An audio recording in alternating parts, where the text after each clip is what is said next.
The guests were gone. The music was dead. And a 6-year-old girl stood alone at the altar, still holding her flower basket, still waiting for a father who was never coming back. If you've ever felt abandoned by the person who was supposed to protect you most, this story will break you open. Watch until the end. Hit like if you believe every child deserves to be chosen. And drop a comment with the city you're watching from. I want to see how far this story travels. The morning of the Hargrove wedding, the sky over Callaway City was white and still, the kind of flat gray light that made everything look like it was holding its breath. The ceremony was at St. Augustine's Hall, one of those grand venues that old money rented for occasions they wanted people to remember, all marble floors and high ceilings and floral arrangements that cost more than most people's rent. By 10 in the morning, the place was already packed. 200 guests settling into ivory chairs, women in silk dresses adjusting their hats, men in tailored suits checking their watches. It was the kind of wedding where the guest list mattered more than the couple. Nobody paid much attention to the little girl in the white dress standing near the entrance with a wicker basket full of rose petals. She was small even for 6, with dark brown hair pulled into 2 uneven braids that someone had clearly tried to fix in a hurry, and a dress that was almost the right size, just a little too long at the hem, dragging against the marble. She had a way of standing very still that most kids her age didn't have, a stillness that wasn't peace. It was the stillness of a child who had learned early that being loud didn't get you what you needed. Her name was Lily Carter, and she was waiting for her father. Thomas Carter had told her 3 things that morning, in the back of a taxi that smelled like pine air freshener and old cigarettes. He told her she looked beautiful. He told her not to trip on her dress. And he told her that after the ceremony, after he walked the bride's sister down the aisle and did his job as a groomsman, he would find her and they would get dinner somewhere, just the 2 of them, and she could order whatever she wanted. "You stay right here," he'd said, settling her near the entrance with the event coordinator, a thin woman named Patricia, who wore a headset and a permanent expression of mild crisis. "Right here. I'll come back for you before they start." He squeezed her shoulder once. Then he walked down the corridor toward the dressing rooms, and the noise and the smell of hairspray and champagne. That was 3 hours ago. Lily had done her part. When the coordinator gave her the signal, she'd walked slowly down the aisle with the other flower girl, a red-haired child named Sophie, who was somebody's cousin and who had scattered her petals with theatrical flair and a huge smile for the guests. Lily had done it quietly. She'd watched the petals fall from her fingers and thought about how they looked like something dying, all those pink and white pieces floating down onto marble. She didn't know why she thought that. She was 6. But she thought it. The ceremony had lasted 45 minutes. There was a string quartet and vows that made 2 women in the front row cry. The groom looked terrified in the best way. The bride looked like she'd been waiting her whole life for exactly this moment. Lily had stood off to the side near a column and watched, holding her empty basket, waiting for the part where her father would appear and take her hand. He didn't appear. The recessional music started and the couple walked back up the aisle and the guests rose and began to move, and suddenly the hall was full of noise and motion, bodies shifting toward the exits, heels clicking on marble, voices overlapping in congratulations and laughter. Lily pressed herself against the column. She looked for her father's face in the crowd. Sandy hair, a gray suit, a little taller than average. She looked and looked. The crowd moved past her like water around a stone. Patricia reappeared once, crouched down to Lily's level with a tight smile, and said, "Honey, have you seen your dad?" Lily shook her head. Patricia straightened up, touched her headset, and said something clipped and professional into the microphone. Then she was gone again, pulled into the logistics of a reception that needed managing. By 3 in the afternoon, the hall was being broken down around Lily. Caterers moved through with trays. Folding chairs were being stacked and carried out. The floral centerpieces were being disassembled, all those carefully constructed arrangements coming apart into loose stems and wires. Lily sat on the bottom step of the hall's main staircase with her empty basket in her lap and watched it all disappear. A venue assistant, a young man with an earring and tired eyes, stopped in front of her. "Hey kid, you waiting for somebody?" "My dad," Lily said. The young man looked around the emptying hall. Something crossed his face. Not cruelty, just the particular discomfort of someone who doesn't know what to do and doesn't have time to figure it out. "Okay," he said. "Just try not to be in the way of the carts, all right?" He walked off. Lily waited another hour. Her father did not come. At 4:15, a cleaning woman named Rosa found Lily still sitting on the step and took her to the venue manager's small office near the back of the building, a room that smelled like coffee and cardboard boxes. The venue manager was a stout man named Gerald, who had managed 100 weddings and seen a fair amount of disaster, but who was visibly unsettled by a silent 6-year-old sitting across from him with a flower basket and 2 crooked braids and eyes that didn't cry. Gerald made calls. He tried the number Thomas Carter had listed on the vendor paperwork. No answer. He tried again. Voicemail, the kind that had been set up with a robotic automated voice. No personalization, not even the man's name. Gerald left a message. He tried the groom's family, reached someone's aunt who said she thought she'd seen the groomsman with the sandy hair leave right after the ceremony, something about an emergency. Gerald asked what kind of emergency. The aunt didn't know. "Is there a mother?" Gerald asked Lily carefully. Lily looked at the surface of his desk. "She went away when I was little." Gerald pinched the bridge of his nose. He was not an unkind man. He had a daughter of his own, 9 years old, currently at a weekend soccer tournament. He looked at this small, still child in her too long white dress and felt something cold settle in his chest. "I'm going to have to call someone, sweetheart," he said. "The city has people whose job it is to help when—" "He said he was coming back," Lily said. Not an argument, just a fact she was reporting, the way you'd report the temperature outside. Gerald said nothing.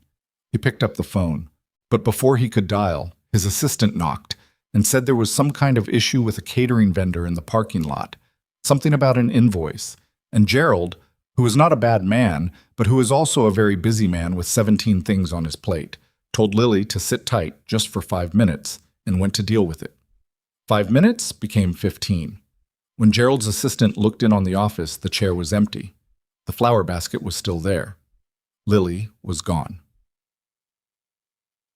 She said she had walked out through the venue's side exit, the one that the caterers used, because she'd watched them go in and out enough times that she knew the door didn't latch firmly. Outside was a loading dock, and then a narrow alley between the hall and the parking garage next door, and then the street. Callaway City in October at dusk smelled like exhaust and wet leaves and something frying from a food cart half a block away. The light was going gray-orange, the sun somewhere behind the buildings, and the sidewalk was full of people moving with the specific purposeful urgency of a city on a Friday evening. Nobody looked at her. Nobody slowed down. Lily walked. She didn't have a plan. She was 6 years old. She knew the name of the street where she and her father lived, Orchard Row, because her father had made her memorize it 2 years ago after she'd gotten temporarily separated from him at a farmer's market and had screamed for 12 minutes straight. She knew the name of the street, but she didn't know how far it was from here, or what direction, and the buildings around her all looked the same, tall and gray and indifferent. She walked toward the food cart smell because she was hungry. She hadn't eaten since a dry piece of toast at 7 that morning, standing in the bathroom doorway of their apartment watching her father iron his suit. He'd been distracted, running late, muttering to himself about cufflinks. He hadn't made her breakfast. She hadn't asked. The food cart was a hot dog stand operated by an elderly man who looked at her with raised eyebrows when she appeared at his elbow. She didn't have any money. She knew she didn't have money because she'd checked the small white purse her father had given her for the ceremony. The purse held one crumpled tissue and a lip balm that belonged to someone else. She looked at the hot dogs rotating on the cart's metal rollers, and her stomach made a sound she was embarrassed by. "You lost?" the vendor asked. "I'm waiting for my dad," Lily said. The vendor looked up and down the street. He handed her a hot dog without comment. No bun. Just the frank on a paper napkin. She ate it standing next to the cart. It was the best thing she'd tasted in weeks. She stood there for a while as the light continued to fail, and the street grew louder, and the vendor served 3 more customers and didn't chase her away. Then the sky opened. The rain came fast, the way October rain did in this city, sudden and serious. Not a warning sprinkle, but a real downpour, the kind that had people grabbing their collars and breaking into jogs. The vendor yanked his umbrella up over the cart, and the customers scattered. Lily had nowhere to scatter to. She stood on the sidewalk as the rain hit her and soaked through the white dress in about 45 seconds, and she did not move because she still had her flower basket, and she didn't want the basket to get wet, even though it was already getting wet, and she was not sure why she was so concerned about the basket, except that it was the one thing she'd been given to hold on to today. She backed herself into the narrow space between a mailbox and the facade of a building. It was not shelter. The rain still reached her, but it was the feeling of having a wall at her back, and that was something. She pressed into the brick and held the basket against her chest and looked at the rain-blurred street and did not cry. She had been not crying all day with the concentrated effort of someone who has decided that crying won't actually change anything. Her lower lip trembled once, and she pressed it flat. The rain ran down her braids and dripped off the ends and soaked into the collar of her dress. She was alone. She was wet. She was cold. She was 6 years old. And across the street, through the rain, 3 black SUVs had pulled up to the curb in front of a restaurant called Carnivale, and 3 men were getting out. Chit. Victor Moretti got out of the first vehicle the way he did everything, without hurrying, without looking around to check if it was safe, because the question of whether something was safe for Victor Moretti was, in his experience, the wrong question. The right question was whether whatever it was had been stupid enough to be unsafe for him. He was 41, built like someone who'd spent his 20s in confined spaces where you either got strong or you got hurt, with a jaw like a bracket and dark eyes that had a way of landing on things and staying there.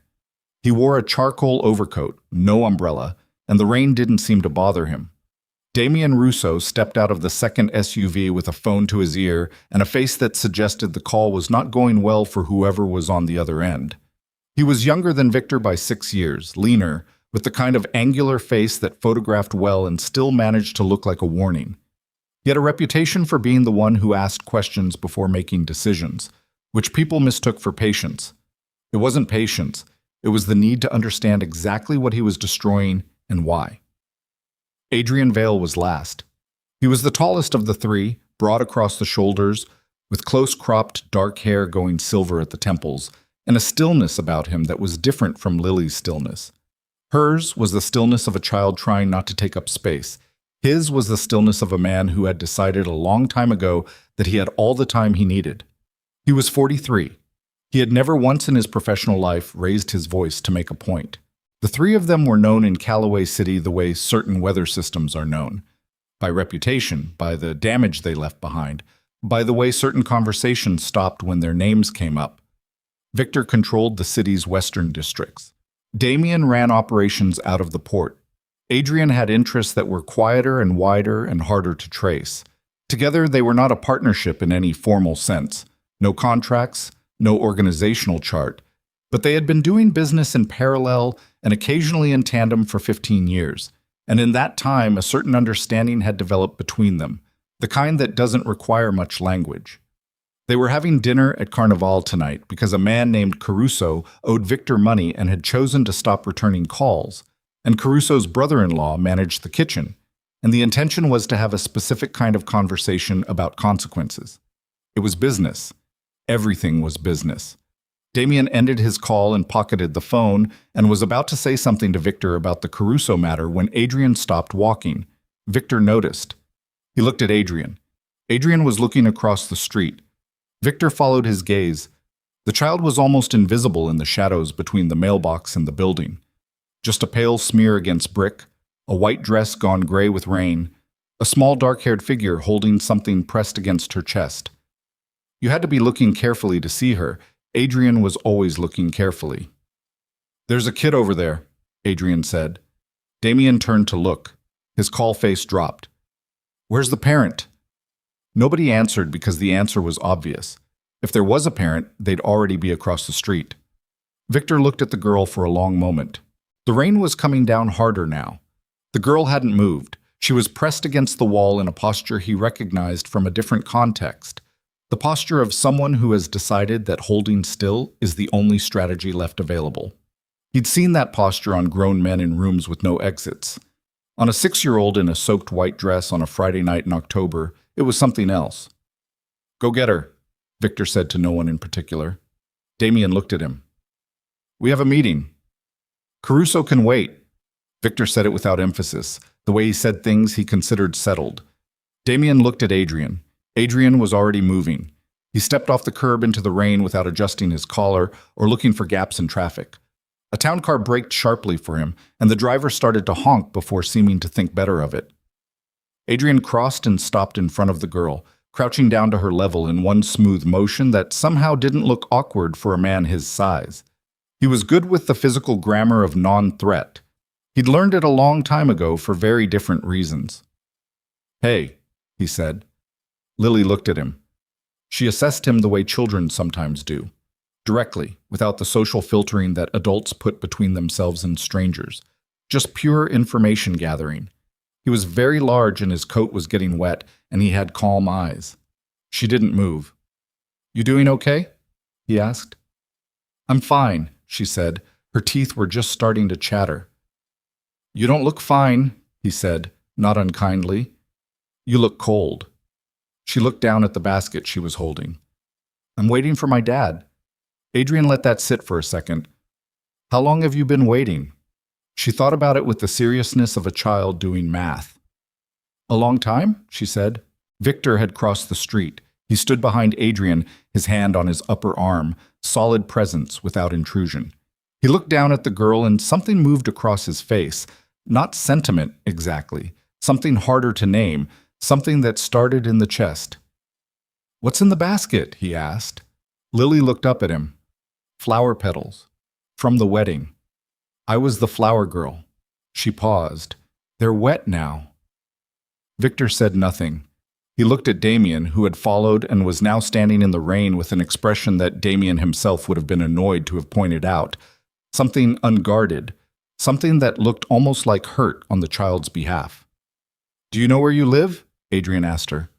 Orchard Row, she said, but I don't know where that is from here. What's your name, sweetheart? This from Damien, and the word came out of his mouth with an ease that surprised him. He was not a sweetheart-type man. He used the word maybe twice a year, and both occasions involved his mother. Lily, she said. Lily Carter. Lily, Damien repeated. He looked at Victor. Victor looked at Adrian. Three men who communicated in the compressed language of shared years and mutual understanding exchanged approximately half a second of eye contact. All right, Lily, Victor said. Let's get you out of the rain. She looked at him for a long moment, still assessing. She'd been told presumably about strangers.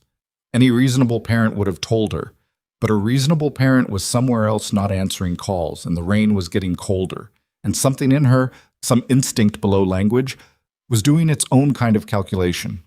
She held out her hand. Victor took it. Inside the nearest of the SUVs, with the heater running and a car blanket that one of the drivers kept in the trunk for a reason he'd since forgotten, Lily sat in the back seat between the window and the door and stopped shaking by degrees.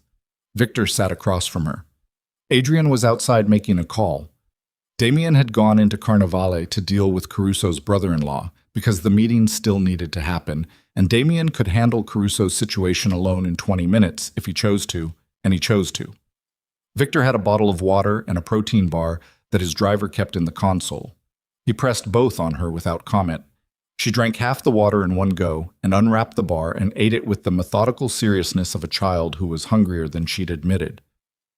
Your dad, Victor said. What happened to him? I don't know, Lily said. He said he was coming back. He always says that. Victor heard the always and didn't react to it outwardly. Inwardly, something shifted, recalibrated. Do you have a phone number for him? I know it, she said. She recited it without hesitation, 7 digits with a city code, the way she'd been made to memorize it. Victor typed it into his own phone and pressed call. No answer. He tried again. No answer. He looked at the number. He was a man with resources that were not available to Gerald, the venue manager. He knew people who could run a number and have an address inside of 4 minutes. He'd never had occasion to apply that skill set to a missing father, but the principle was identical. He sent a text to a man named Holt. While they waited, Lily finished the protein bar and looked at the rain on the window and then looked at Victor. "Are you a bad man?" she asked. He looked at her. "What?" "People say there are bad men and good men. You look like a bad man, but you gave me the food." Victor Moretti had been called many things in 41 years. He had never been asked to categorize himself by a 6-year-old in a wet flower girl dress. He felt the question land somewhere uncomfortable. "People say a lot of things," he said. "That's not an answer," she said. He looked at her for a long moment. "No," he agreed. "It's not." She seemed to find this acceptable. She looked back at the rain. Adrian got into the front seat. He turned around.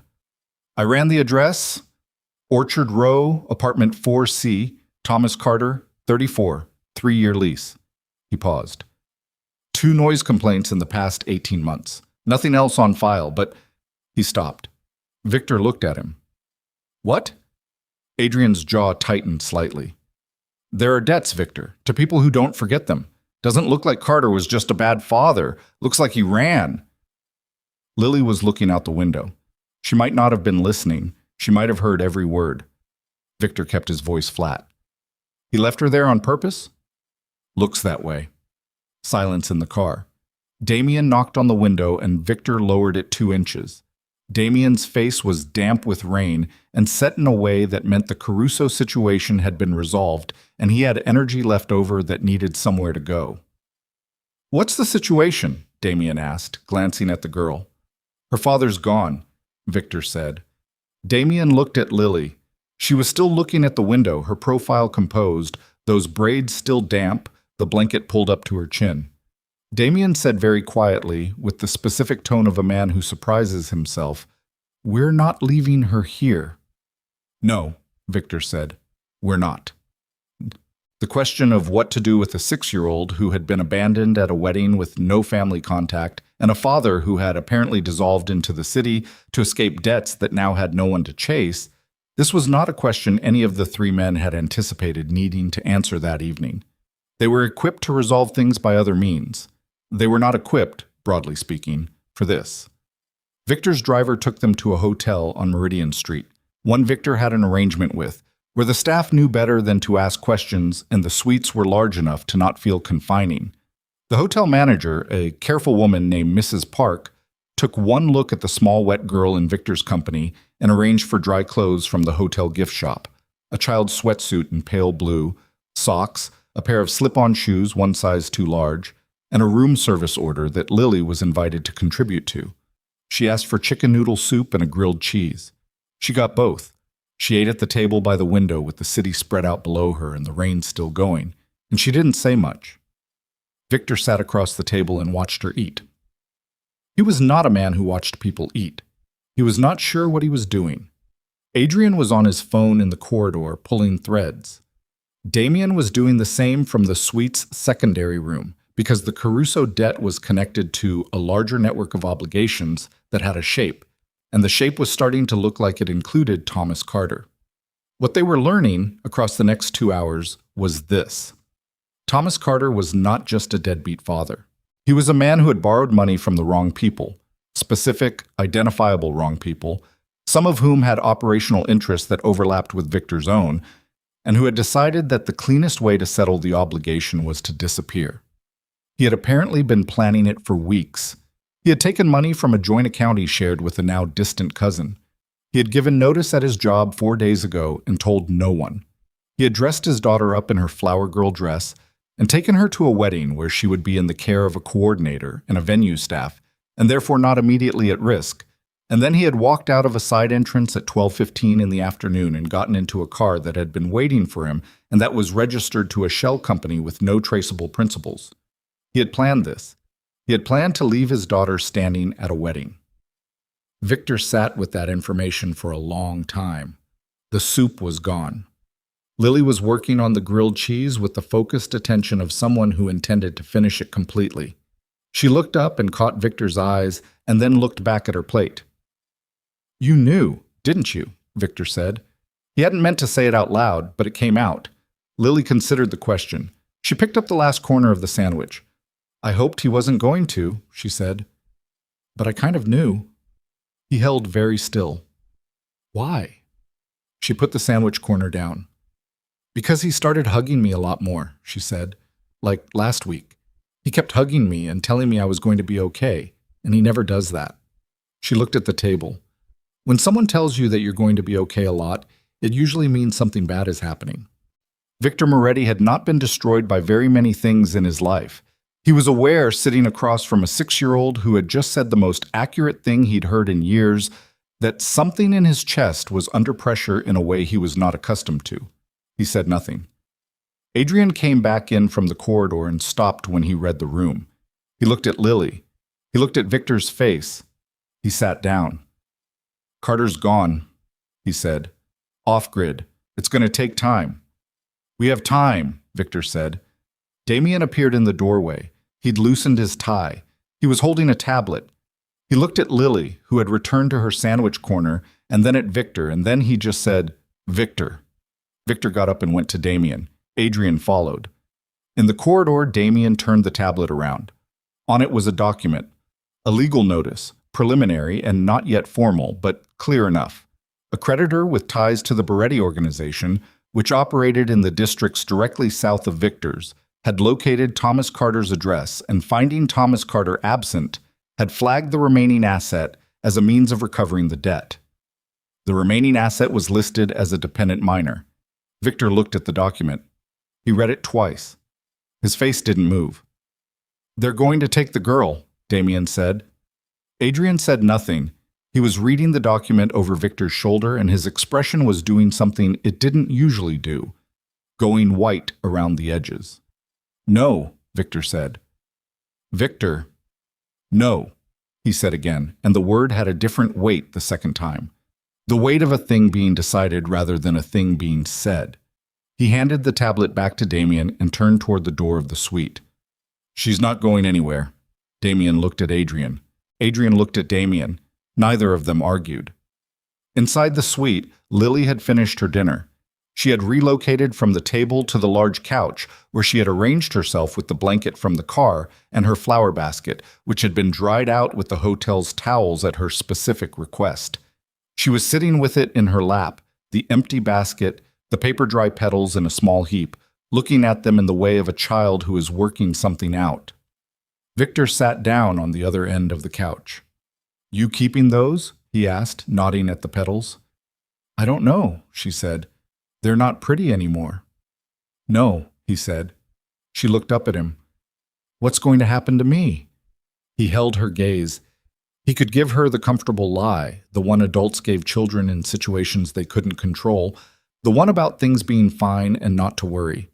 He was a man who had been told comfortable lies and knew exactly how they sat in the body, light and false, and ultimately more frightening than the truth, because when they dissolved, there was nothing under them. "I don't know yet," he said, "but you're going to be here tonight, and nobody is going to hurt you. That part I know." She looked at him for a long moment with those careful eyes. "Okay," she said. She put her head down on the arm of the couch and was asleep in under 3 minutes, the basket tucked against her like a stuffed animal. Victor looked at her. He looked at the basket. He looked at the small heap of dried rose petals, still pink and white, still holding their color even now. Behind him, from the corridor, he could hear Damien's voice, low, controlled, talking to someone about documents, about the Beretti organization, about what happens when certain lines get crossed. There was a particular quality to Damien's voice when he was giving instructions that weren't to be questioned. Adrian came and stood in the doorway of the suite. He looked at the girl asleep on the couch. He looked at Victor. "The Berettis are going to push," Adrian said quietly. "Let them," Victor said. "This is going to get complicated." "It already is." Adrian looked at the child, the basket, the petals. "She doesn't have anyone," he said. "She has us," Victor said. And then he heard himself say it and didn't take it back. Adrian nodded once, very slowly, the way he nodded when something had been decided that couldn't be undecided. Outside, Callaway City pressed on through the rain, and somewhere in it, Thomas Carter was putting distance between himself and everything he'd left behind, believing, the way people who abandon things always do, that absence would be enough to dissolve the consequences. He didn't know yet that three of the most dangerous men in the city were sitting in a hotel suite around his daughter. He didn't know what was coming, neither, entirely, did they. Lily slept through the part where the three of them almost came apart. It started around midnight, when the rain had thinned to a drizzle, and the city outside the hotel window had gone quieter in the way cities go quiet without ever going silent. Lily was still on the couch, still curled around the basket, breathing the slow, even breath of someone who had exhausted every resource they had and finally surrendered to unconsciousness. One of the hotel staff had brought a real blanket, thick, white, the kind of blanket that cost more than it should, and Adrian had draped it over her without waking her, moving with the specific care of a large man who has learned to make himself small in certain moments. Then he'd closed the door to the suite's secondary room, and the three of them had sat down, and the conversation had turned ugly fast. "We can't keep her here," Damien said. He had his jacket off, his tie gone, sleeves rolled to the elbow. He looked like a man who had been ready to go home 2 hours ago and was being prevented. "This isn't a situation. This is a liability." "She's a child," Adrian said. "I know what she is." Damien's voice was flat, not cold. Flat the way things go flat when someone is trying to keep the temperature down by sheer force of control. "I also know what we are. And what we are is not equipped to—" Nobody said equipped. Victor was standing by the window. He hadn't sat down. Standing was how he thought. Nobody said anything about equipped. Then what are we talking about? Damien looked at him. "Victor, what are we actually talking about here? Because if the answer is what I think it is, I need you to say it out loud so we can all hear how it sounds." Victor turned from the window. "The Berettis flagged her," he said, "as an asset. I read the document." "Then you know we don't have the option of just calling it in to social services and walking away. She goes into the system tonight. She's reachable. She's a 6-year-old girl with a paper trail connected to Thomas Carter's debts. The Berettis have people in 3 different municipal offices. You think they can't find a kid in temporary foster placement?" Damien pressed his lips together. He didn't answer because the answer was no. They couldn't not find her, and they all knew it. "So what, we hide her?" Damien said. "Indefinitely? From the Berettis and from the city and from everyone?" "I'm not talking about hiding her," Victor said. "Then what are you talking about?" "I'm talking about solving it." Silence. The air conditioner pushed air through the room. Somewhere below, a cab horn. Damien looked at Adrian. Adrian was watching Victor with his arms crossed and his expression unreadable, which, with Adrian, meant he was reading everything. "Solving it," Damien repeated. "You mean Carter?" "Carter, the Berettis, and whatever arrangement needs to be made legally to put that child beyond reach." Victor said it without drama, the way he described anything operational. "It's a problem. Problems have solutions.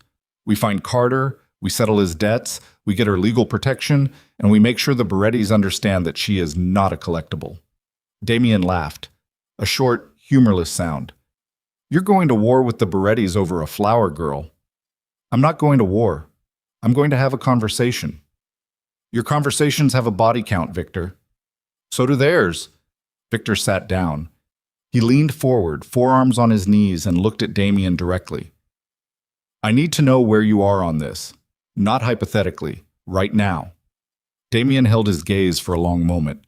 His jaw worked. He had a tell. Almost nobody knew about it, but Adrian and Victor did, where when he was fighting with himself, he touched his left thumb to his forefinger. Press and release, like resetting something internal. He did that now.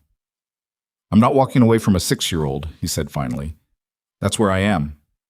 "Good," Victor said. "But I need it on record that this is insane. Noted. And that if this ends with us in a jurisdictional war with the Berettis over a child custody situation, I'm blaming you personally."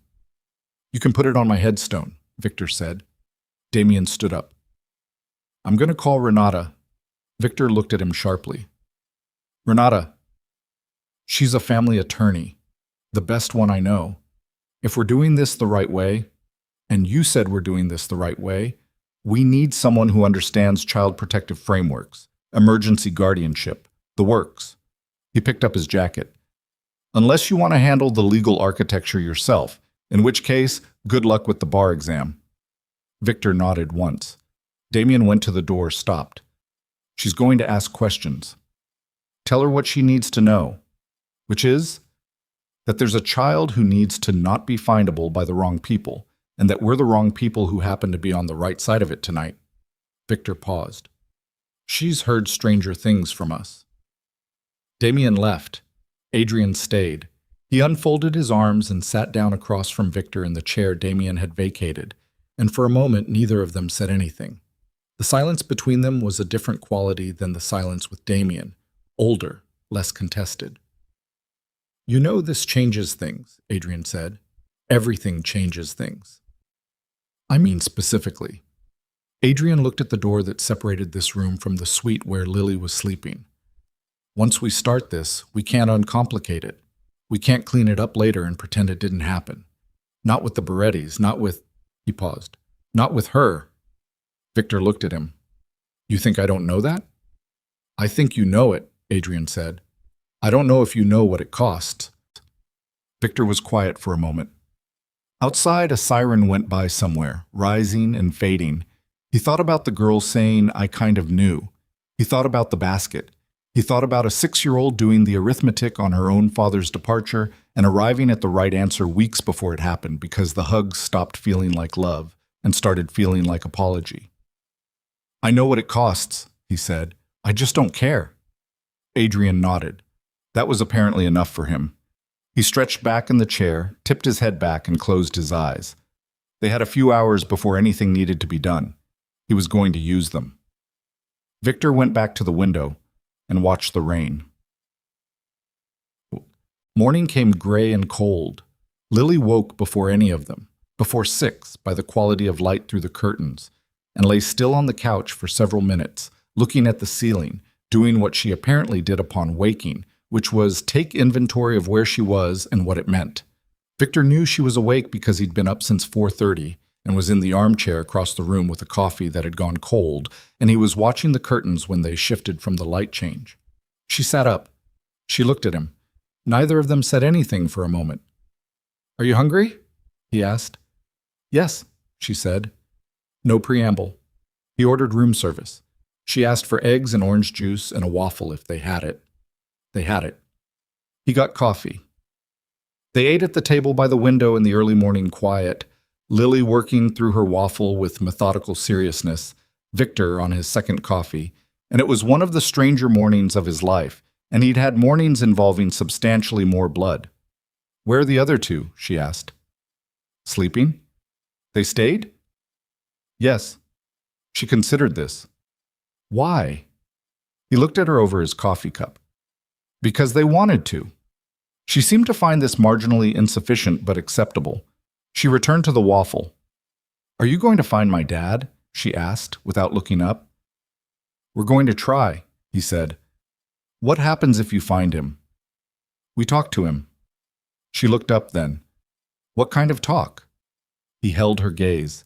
There was something in her eyes, not fear exactly, more like the weary accuracy of a child who had already figured out that not all talks were the same kind of talk. He didn't insult her with a simple version of the truth.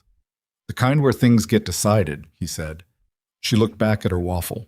Okay, she said, and then quietly, almost to herself, he's not going to want to come back. No, Victor said. Probably not. Then what happens to me? He set down his coffee cup.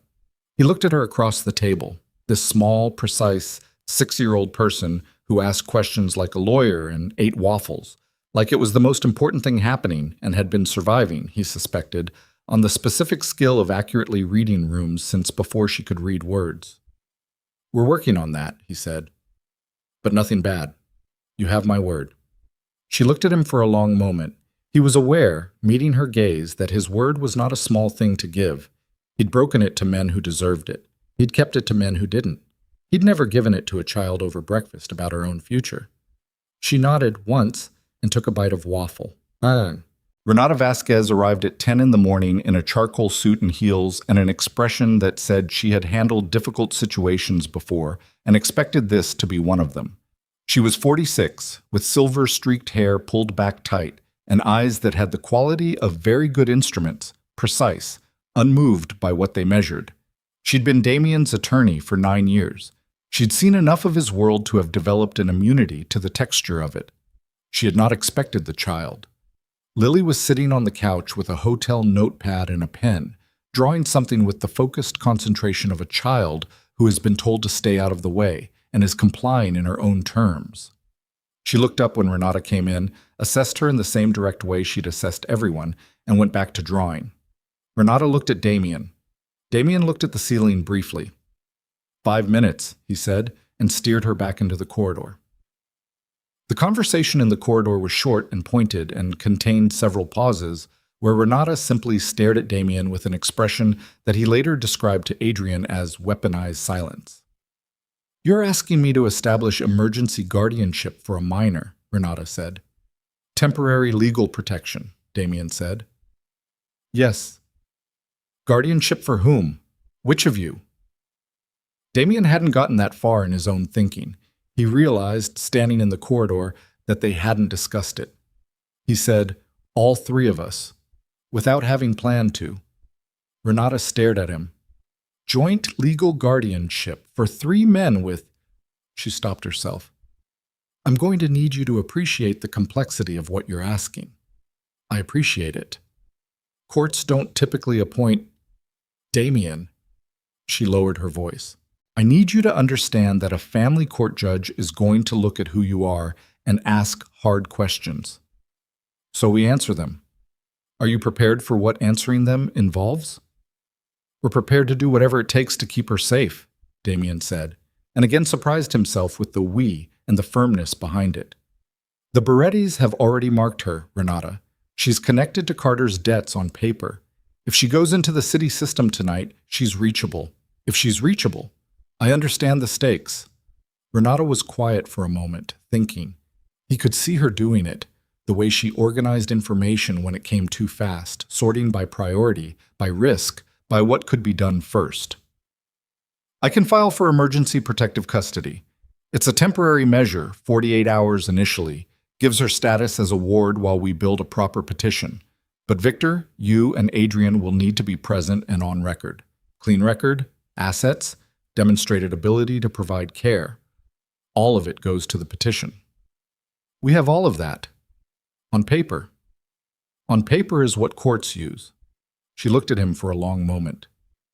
"And if Carter comes back and contests it?" Damien's eyes went flat. "He won't."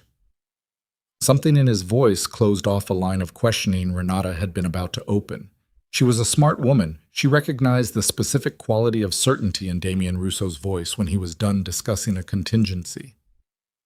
"I'll need to speak with the child," Renata said. "Alone. She's 6. I know how old she is. I still need to speak with her." Renata's tone left no room. "Whatever we file has to be in her best interest, and I will not put my name on a document without satisfying myself that she is being treated appropriately. Those are my terms." Damien nodded. "Fine." Imam. Renata spoke with Lily for 20 minutes in the suite, while the 3 men waited in the corridor like defendants outside a courtroom. Victor stood with his arms crossed. Adrian sat on a luggage bench across the hall. Damien paced, 2 steps each direction, which was unlike him, in which both Victor and Adrian noted without mentioning. "Stop," Victor said finally. Damien stopped. "I don't pace." "You're pacing." Damien leaned against the wall. "I don't like someone else being in there. She's a lawyer, not a threat."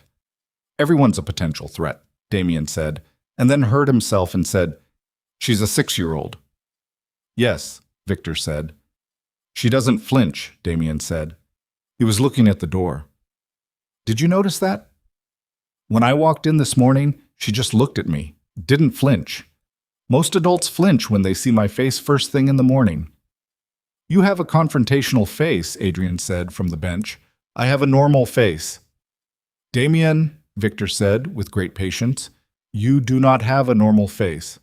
Damien looked at him. Despite everything, some small thing in his expression shifted.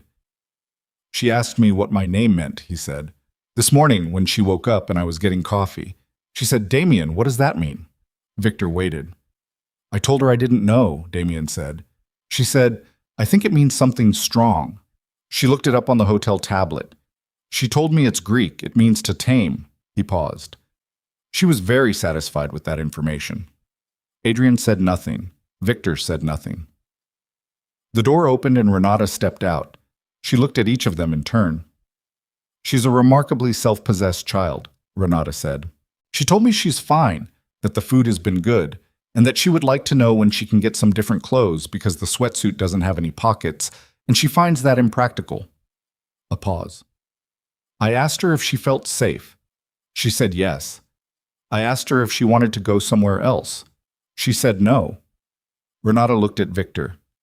She said, and I'm quoting, the big man by the window told me nothing bad would happen, and he doesn't seem like someone who says things he doesn't mean. Victor said nothing. File the petition, he said. Renata opened her folder. Guillaume. By afternoon, the Berettis made contact. It came through an intermediary, a man named Corso, who worked adjacent to several organizations without formally belonging to any of them, which made him useful and permanently anxious. He called Victor's cell directly, which meant the Berettis knew Victor was involved, which meant someone had talked somewhere in the chain between last night's hotel arrangements and this morning. Victor took the call in the corridor. He listened for 90 seconds without speaking. Then he said, Tell Beretti the girl is not a debt instrument. She never was. He knows better than to go after a child. A pause on the other end. Then Corso's voice, careful and apologetic, said that Beretti had framed it as a matter of principle, that Carter's obligations had been incurred with full knowledge of the consequences, and that the transferable liability clause was standard in these arrangements. There is no transferable liability clause that covers a minor, Victor said, not in any arrangement that I recognize. Corso said something about the arrangement predating certain, he used the word agreements, meaning the operational understandings between the major families that kept things from spilling into the streets. Then Beretti is going to need to reevaluate his arrangements, Victor said, because this one ends here. He ended the call. He stood in the corridor for a moment. His phone buzzed. A text from Holt, 3 words. Carter located Chicago. He typed back, Don't move him. Watch him. Then he went back inside. Adrian was at the table with his laptop, running something. He looked up when Victor entered, read his face, and said, Berettis. They're going to push, Victor said. How hard? Hard enough that we need to be ready before tonight. Damien looked up from across the room. He was sitting in the armchair near the window, close enough that Lily, who was back on the couch with her notepad, could have reached out and touched his knee, and he'd arranged himself in the chair the way a man sits when he's trying to look casual, and is not, actually, casual. What kind of ready? Damien said. The kind we're good at. Lily looked up from her notepad. She looked at Victor, then at Damien, then at Adrian, making her quiet circuit of all 3 of them, reading whatever she read. Are people coming here? She asked. The 3 men looked at each other. Why do you ask? Victor said. Because you all got tense at the same time, she said, and you keep looking at the door. Damien pressed his mouth together. He looked at Victor with an expression that said, 6 years old.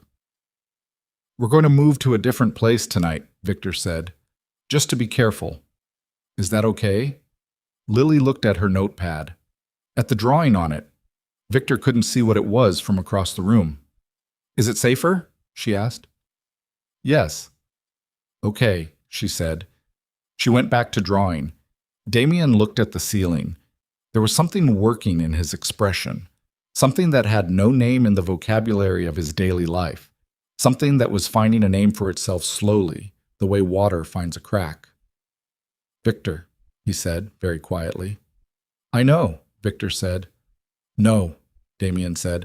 I mean, he stopped. He looked at the girl, her head bent over her notepad, the pen moving. I mean, she's trusting us. His voice was low, stripped down, not performing anything. She's actually trusting us. You understand what that means? She's 6 years old, and she's got nowhere to go, and she's sitting on a couch trusting 3 men she met in the rain last night. Do you understand what kind of faith that takes? The room was quiet. Yes, Victor said. Then I need you to understand that if we let her down, Damien said, if we start this and we don't finish it, I will not forgive it. Not them. Not us. He stopped. Not myself. The words sat in the room like something solid. Adrian closed his laptop. Then we don't let her down, he said. It was the simplest thing anyone had said in 24 hours. It was also the one sentence that none of them would walk back from, starting at that moment, in that room, with the rain gone and the city pressing in from all sides, and a 6-year-old drawing something on a hotel notepad without knowing she had just become the fixed point around which 3 dangerous men were reorienting everything. Lily held up the notepad. On it, in blue pen, were 4 stick figures, 3 tall ones and 1 small one. Under them, in careful, slightly crooked letters, she had written, "My family."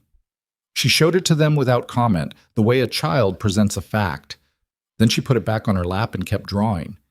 None of the 3 men said a word, but something passed between them. Not a look, not a signal, something below that, something that ran through the room like a current and left all 3 of them changed in a way they were only beginning to understand. Outside in the city, the Beretti organization was making calls. Thomas Carter was in a motel room in Chicago counting what he thought was enough money to start over. A family court judge was about to receive an emergency petition with 3 names on it that would make her look twice, and then, after reviewing the documentation Renata had assembled with terrifying speed and precision, look again. And inside the hotel suite on Meridian Street, a 6-year-old girl who had spent her whole short life waiting for someone to choose her had just drawn herself into a family. The Berettis made their move at 9 that night. Not to the hotel, which told Victor they didn't know exactly where Lily was, only that she was with him, but to Victor's building on the west side, where 2 of their men showed up in the lobby and told the doorman they had business with the 4th floor. The doorman's name was Sal. He'd worked Victor's building for 11 years. He called Victor's cell before the elevator doors had closed. Victor listened. He told Sal to let them wait. Then he made 2 calls of his own, one to a man named Petrov, one to a man named Gaines, and by the time Beretti's people reached the 4th floor, they found a hallway that was not empty and a door that did not open. They left without incident, but the message had been delivered and received. The Berettis knew Lily existed, they knew she mattered to Victor, and they had now established, deliberately and clearly, that they were willing to use that. Victor stood in the hotel corridor after the call from Sal and understood, with the cold clarity of a man who had navigated worse terrain, that there was no version of this that stayed quiet. The Berettis were not going to let this go. Carter's debt was the nominal reason. The real reason, he was beginning to understand, was that this was an opportunity to test where his edges were, to find out what he would do, what he wouldn't, how far the line extended. He went back inside. "We need to move her tonight," he told Damien and Adrian. "Not to one of our properties. Somewhere they won't look immediately." "Renata has a place upstate," Damien said. "She offered." "How far?" 4 hours. Victor looked at Lily, who was asleep again. She slept like a variable, going down hard and fast whenever she'd used up everything she had, curled on the couch with the blanket and the basket. "We go tonight," he said. "All 3 of us." Adrian looked at him. "You understand what you're doing?" "Yes." "You're not just protecting her tonight," Adrian said. "You're committing." "I know." "The Berettis will read it that way. So will everyone else." "Good," Victor said. "Let them." He went and picked up Lily's flower basket from the floor where it had slid off the couch, careful not to wake her, and set it on the table where she'd see it when she opened her eyes. Damien was already on the phone with Renata. Adrian was pulling up the route upstate, checking for surveillance, thinking 3 steps ahead the way he always did. And Victor stood in the center of the room, in the middle of everything, and felt the ground under his feet shift into something he hadn't stood on in a very long time.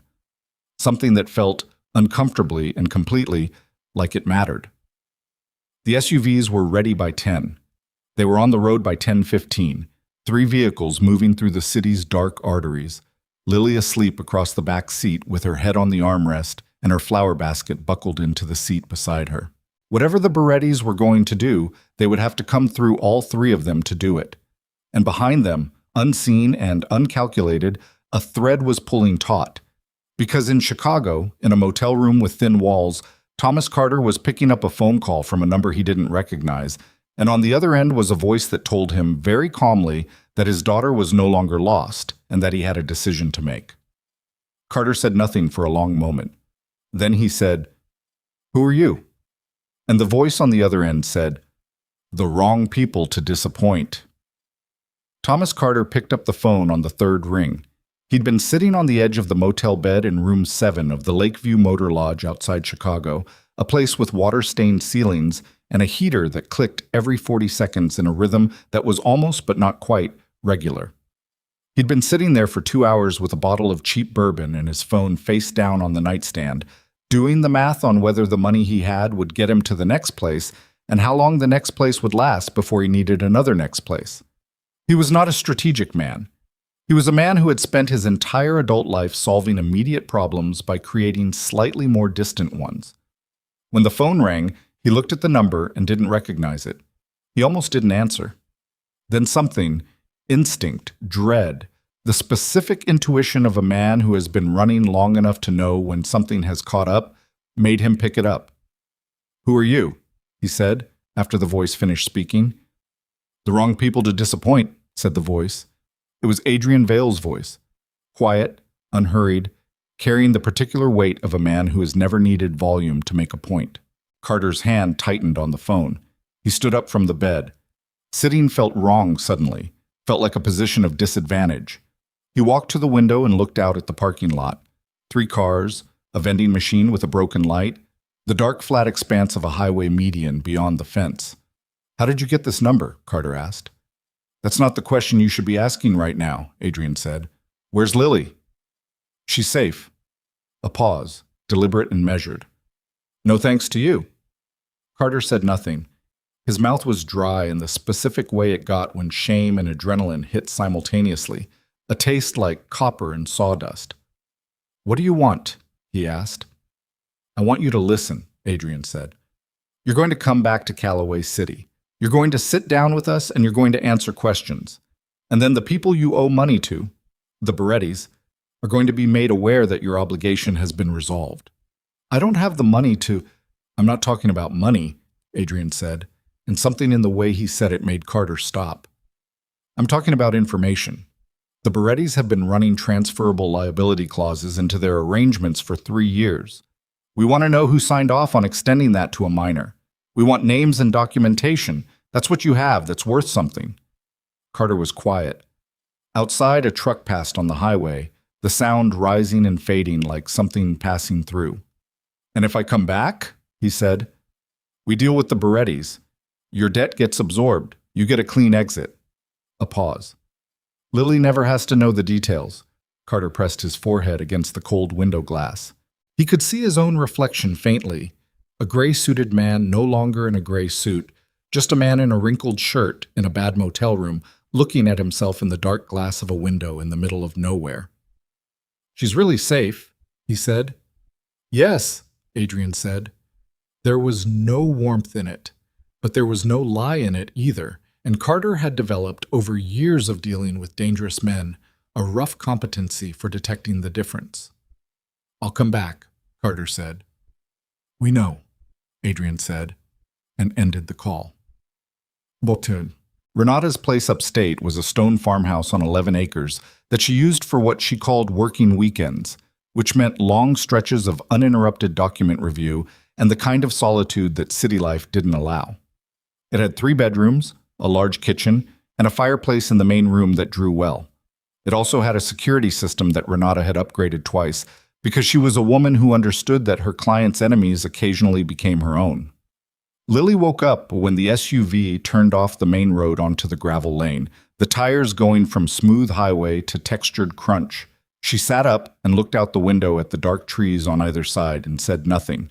When the car stopped and Victor opened the door, she got out holding her basket and stood in the cold night air and looked at the house.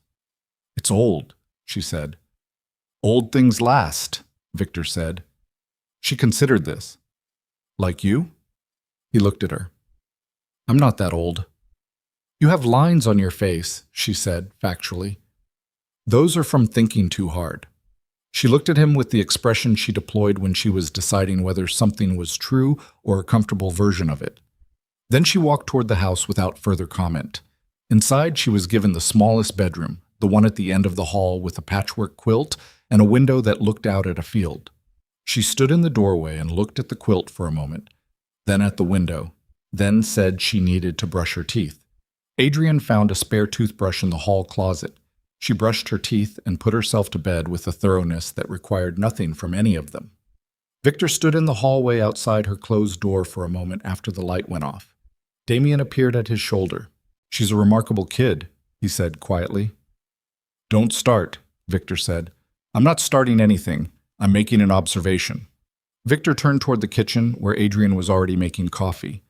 The three of them sat around the kitchen table at 2 a.m, and Adrian laid out what he'd confirmed on the drive up. Carter would come in within 24 hours. The Berettis were monitoring Victor's known addresses but hadn't yet traced him to this location. The emergency custody petition was filed, and a hearing was scheduled for 48 hours from now. "And the Beretti angle?" Damien asked. "That's where it gets complicated," Adrian said. He set his cup down.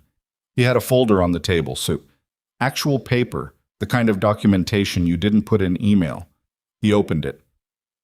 "I pulled everything I could on the transferable liability clause. Who drafted it? Who signed off on it? Who implemented it for Carter's specific arrangement?" He turned the folder so Victor and Damien could see the top page. There was a name on it. Damien saw it first. He went very still, the way he went still when something hit him squarely that he hadn't seen coming. Not frozen, but reoriented, like a gyroscope adjusting. He looked at the name for a long moment, then looked at Adrian. "You're sure?" Damien said. It was not a question. "4 independent sources," Adrian said. "Documentation, a wire transfer trail, and a conversation Holt recorded 3 weeks ago that we didn't have context for until tonight." Victor was looking at the name. The name on the page was Marco Deli.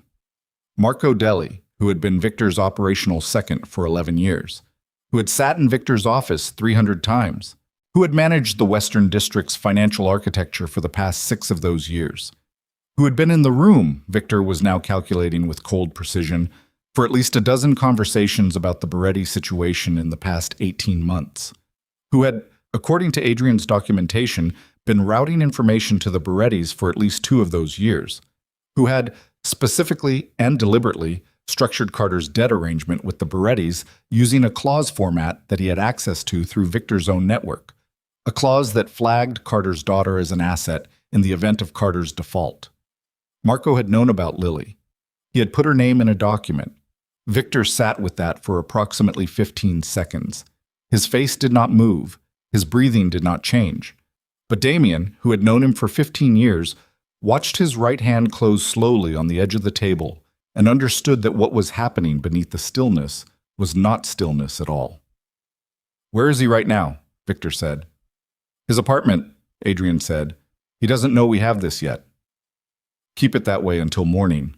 Victor's voice was flat and absolute. "Nobody contacts him. Nobody moves on him.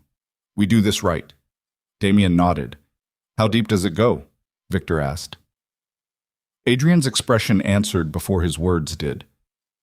"Deep enough that some of what we've been protecting in the Western District has been feeding back to the Berettis for 2 years. They know our structure. They know our timelines. They know who we move product through and when." He paused. "They've been building toward a takeover. Carter's debt was a mechanism. Lily was leverage, not against Carter." He held Victor's gaze. "Against you. They knew you'd respond if a child was in the picture. Marco told them." The kitchen was very quiet. The coffee maker clicked off. "Marco told them," Victor said. "He gave them a profile," Adrian said. What he called your remaining vulnerabilities. He described your response to certain kinds of situations. Specifically, situations involving—" Adrian stopped, chose the words deliberately. "People who can't protect themselves." Victor stood up from the table. He walked to the kitchen window and looked out at the dark field and the dark tree line and the dark sky. He stood there for a long time. Damien looked at Adrian. Adrian looked back. Neither of them spoke. There was nothing useful to say into this particular silence. Victor was working something through that had to be worked through alone. Not grief, not quite, but something in that neighborhood. Something that came from spending 11 years trusting a man and discovering that the trust had been a door left open in a house you thought was secure. He was in the room, Victor said finally, without turning, when I described what it meant to me. To not leave people behind. He heard that. A pause. He used it. Still quiet. Victor turned around. His face was composed, which was somehow more alarming than if it hadn't been. We deal with Carter first, he said. Then Marco. He sat back down. We do it clean, no visibility. The Berettis don't find out Marco's been exposed until we're ready for them to. And the custody hearing? Damien said. Renata handles it. We'll be there. He looked at the folder. Make sure Marco's name doesn't appear in anything Renata files. Not yet. Agreed, Adrian said. Damien reached across and closed the folder. He held his hand on it for a moment. How do you want to handle him? He asked, and his voice had gone to a place it went rarely, not hard, just stripped, down to the actual meaning without any surface on it. Victor looked at the closed folder. I want to talk to him first, he said. I want him to know that I know. And I want to see what he says when there's nowhere left to go. He stood again. The rest comes after. Wos. Carter arrived the following afternoon in a rental car he'd picked up at a bus station 40 miles east, which was exactly the kind of indirect routing that a man used when he wasn't sure whether he was walking into a resolution or a trap and was hoping the precaution would matter. It didn't, particularly. Holt had been tracking the bus ticket since Chicago. But Victor let him have the small dignity of the approach. They met in the farmhouse kitchen. Carter looked worse than his photographs. Thinner, gray-faced, with the particular haggardness of someone who hadn't slept properly in weeks. He sat down at the kitchen table and looked at Victor and Damien and Adrian and did not say anything immediately, which was more self-possessed than Victor had expected. She's here? Carter asked. Upstairs, Victor said. Carter looked at the ceiling briefly. Something moved across his face. Not the right thing, not guilt. Something more like relief that was too simple and too self-focused to be entirely about Lily. Victor cataloged that. You wanted information, Carter said. We wanted several things, Victor said. Start with the beginning. Your arrangement with the Berettis, how it started, what the terms were, and when the transferable liability clause was introduced. Carter talked for 35 minutes. He was not a brave man or a particularly smart one, but he was, it turned out, a thorough one when the alternative was worse, and the alternative was sitting across from Victor Moretti with nothing to offer. He knew dates, he knew names, he knew the sequence of how the debt had grown from a small obligation into something with teeth. He knew about the clause because someone had walked him through it as a formality. Someone who'd said it was standard language, nothing to worry about, just the way these arrangements were documented. Who explained the clause to you? Adrian said. Carter looked at him. Guy named Deli. Works for Moretti, I thought. Something shifted in the room. It was barely perceptible. No one moved. No expression changed in any gross way. But Carter felt it the way you feel a pressure change before a storm.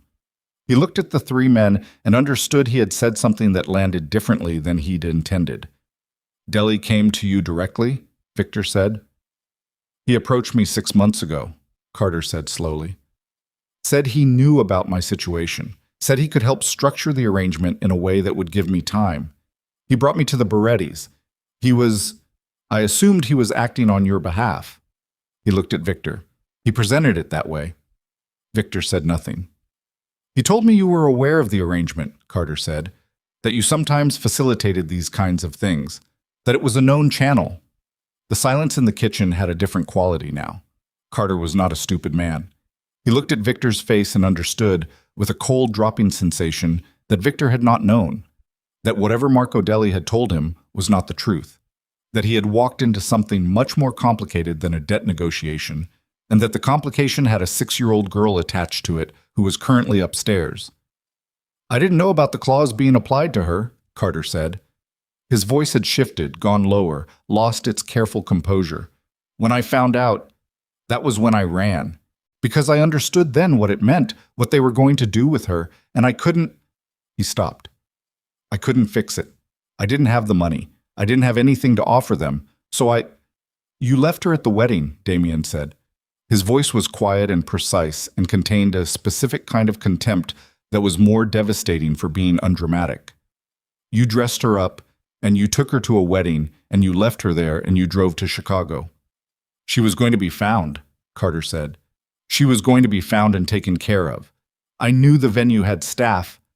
She was found by the cleaning crew at 4 in the afternoon, Damien said. After that, she walked out of the building alone, 6 years old. She walked out into the city by herself in the rain. Carter closed his eyes. She's fine, Victor said, but not because of you. The room held that. Upstairs, a floorboard creaked. All 4 men went quiet. Footsteps, small and distinct, moving toward the top of the stairs, then stopping. They waited. The footsteps retreated back down the hall. A door closed. Carter put his face in his hands. Damien looked at Victor. Victor looked at the table. The names, Adrian said after a moment, returning them all to the operational. Everyone who signed off on the clause. Everyone Deli brought to the table. We need it in writing, notarized, witnessed by Renata. Carter nodded without looking up. He would give them everything. They all understood that. There was nothing left in him that was interested in resistance. Marco Deli walked into Victor's standing Friday meeting at the warehouse on Clement Street at 9 the next morning, same as he had for 6 years, holding his coffee and his phone, wearing the specific expression of a man who had done this so many times it had become muscle memory. He was 53, broad through the chest, with close-cut gray hair, and the easy posture of someone accustomed to operating just inside the periphery of the most powerful person in the room. He was good at that. He'd been good at it for 11 years. He sat down. He looked at Victor. He looked at Damien. He looked at Adrian. He noted that there were no other staff present, which was unusual for a Friday meeting, but not unprecedented. He picked up his coffee. Morning, he said. Marco, Victor said. There it was. Just the name. Just that. But 11 years of reading Victor Moretti told Marco Deli in the span of a single syllable that something was wrong. He set his coffee down. He did not ask what was wrong. Asking would confirm he had reason to expect something to be. Victor put the folder on the table. Marco looked at it. He did not open it. You want to tell me what's in there? Victor said. Marco's face did something, not quite a collapse, more like a settling, the way a structure settles when the load-bearing element is removed. He had been carrying the weight of what he'd done for 2 years, and the release of no longer carrying it had a physical quality, visible across his face and shoulders. How much? He said. Enough, Victor said. Marco nodded slowly. He looked at the folder. He did not touch it. I want you to understand something, he said. I'm not going to say it to make it better, because it won't make it better. But I want to say it. Say it, Victor said. The Berettis had something on me, Marco said. From before. Before you and I. From before. I spent 3 years thinking I could manage it, contain it. And then 2 years ago they called it in. They said if I didn't give them access. He stopped. He put his hand flat on the table. My daughter. They had documentation. They said they would use it. The room was quiet. Your daughter, Victor repeated. She's 15, Marco said. His voice had gone raw at the edges. She had nothing to do with any of it. She doesn't even know what I do, what I did. He pressed his hand harder against the table. So I gave them access. I told myself it was information, that nobody was going to get hurt from information. And then it kept going, and then Carter and the clause, and... He stopped. He looked at Victor directly, and there was something awful in it. The way a man looks when he's stopped pretending. I knew about the girl. I knew they'd flagged her. I told myself she'd be placed with the city before anything happened. She walked out of the venue alone, Victor said. 6 years old. In the rain. Marco said nothing. They were going to collect her, Victor said. As a dead instrument. Did you know that? A pause. I suspected, Marco said. By the end, I suspected. Damien stood up from his chair. He walked to the window. His back was to the room, and his hands were at his sides, and he stood like that for a moment. And then he turned around and said, 11 years. And the two words carried everything that didn't need to be said after them. Marco looked at him. I know. You sat in rooms with us, Damien said. You knew our structure, our people, our exposure, and you gave it to the Berettis. Yes. You took a 6-year-old girl, Damien said, his voice dropping to something barely controlled, and you put her in a document as collateral. You made her a line item. I didn't write the clause, Marco said. You knew about it, Damien said, and you didn't pull it. The silence that followed was the worst kind, the kind that agrees. Victor had not moved. He sat at the head of the table and watched Marco with an expression that was impossible to read, and that Marco had only seen once before, years ago, directed at someone else. And the memory of what had followed that expression was part of why Marco had not slept properly in 2 years. The Berettis, Victor said, they're using your daughter as leverage, active leverage. Yes. Then here's what happens, Victor said. You give Renata a full deposition, everything, names, dates, documentation, the original material the Berettis had on you, everything that passes between you and us in the next 72 hours is the difference between what comes next for you and what comes next for you. He let that settle. Your daughter's exposure, we'll deal with it. Whatever they have, we'll take it off the table. Marco looked at him. Why? Because she's 15, Victor said, and because she had nothing to do with it. He held Marco's gaze with an evenness that was more frightening than anger. Same reason we're in this situation in the first place. You don't use children. That's the line. You crossed it, but I'm not going to cross it myself to settle what you owe me. Marco was quiet for a long moment. His hand was still flat on the table. When he finally spoke, his voice had the quality of something that had been holding itself together for a very long time and had stopped. You're doing all of this, he said, for a little girl you met in the rain. Yes, Victor said. She's not yours, Marco said. No, Victor said. She's not. He paused, and something crossed his face. Not warmth, exactly, but the nearest thing to it that his face could produce. But she's ours. Marco Deli looked at the 3 men around the table. He had spent 2 years rationalizing what he'd done, building architecture around it, finding the angles that made it survivable to look at. All of it collapsed in the space of that sentence. He opened the folder. And then, from the direction of the hall outside the warehouse office, there was a sound that none of them had anticipated. A door opening that should not have been opening. Holt appeared in the doorway. His face was the specific shade of a man delivering news he'd rather not deliver. He looked at Victor. We've got a problem, Holt said. The Berettis know about the custody petition. They filed a counter-petition 40 minutes ago. He paused. They've got a lawyer arguing Carter's debt makes Lily a ward of the estate under the liability clause. They're pushing for a hearing this afternoon, same judge. The room went cold. They're trying to make it legal, Adrian said very quietly. They're trying to take her through the courts. Victor stood up. His chair scraped back. He looked at Holt. Get Renata on the phone. Right now. He looked at Damien. We need to be in that courtroom. Damien was already moving. Adrian looked at the folder, at Marco, at the door, and understood with the precision of a man who thought in systems that the Berettis had been planning this for longer than any of them had realized. That Carter had been a mechanism. Marco had been a mechanism. And Lily had never been collateral at all. She had been the target. The question of why a child would be a target, why the Beretti organization would spend 2 years constructing an elaborate approach toward a 6-year-old girl with no money and no power and no name that mattered, was a question Adrian had not yet asked. He looked at the folder.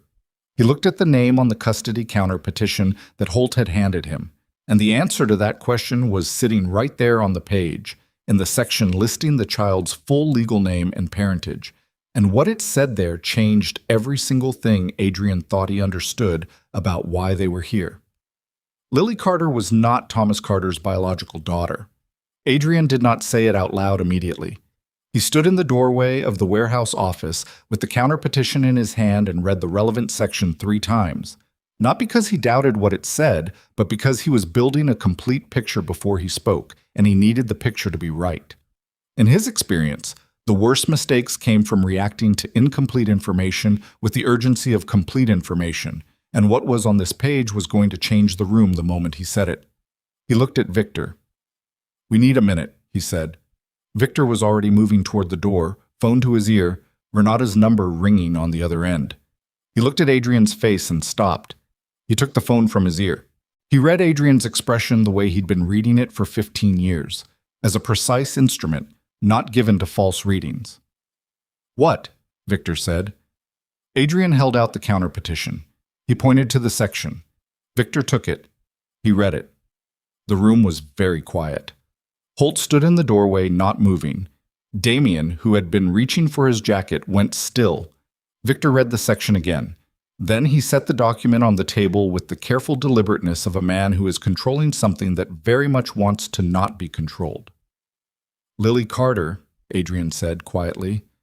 "Born Lily Beretti. Biological father listed as Enzo Beretti, the current head of the Beretti organization." The silence that followed was the kind that had weight. Damien crossed the room in 3 steps and picked up the document. His eyes moved across the page fast, trained by years of reading contracts in consequence. He set it down. He looked at Victor. "Enzo had a daughter," Victor said. It was not a question. He was processing. "He had a daughter, and Carter was, what, a placement? A cover?" "Carter's name is on the birth certificate," Adrian said, "but the biological parentage is documented here with a DNA filing. The Berettis had it run 6 months ago. They've known for 6 months." He paused. "They didn't flag Lily as collateral for Carter's debt. They flagged her because they knew she was Enzo's blood, and they were building a legal mechanism to bring her in." "Enzo wants his daughter back," Damien said. "Enzo wants his heir," Adrian said. "Those aren't the same thing."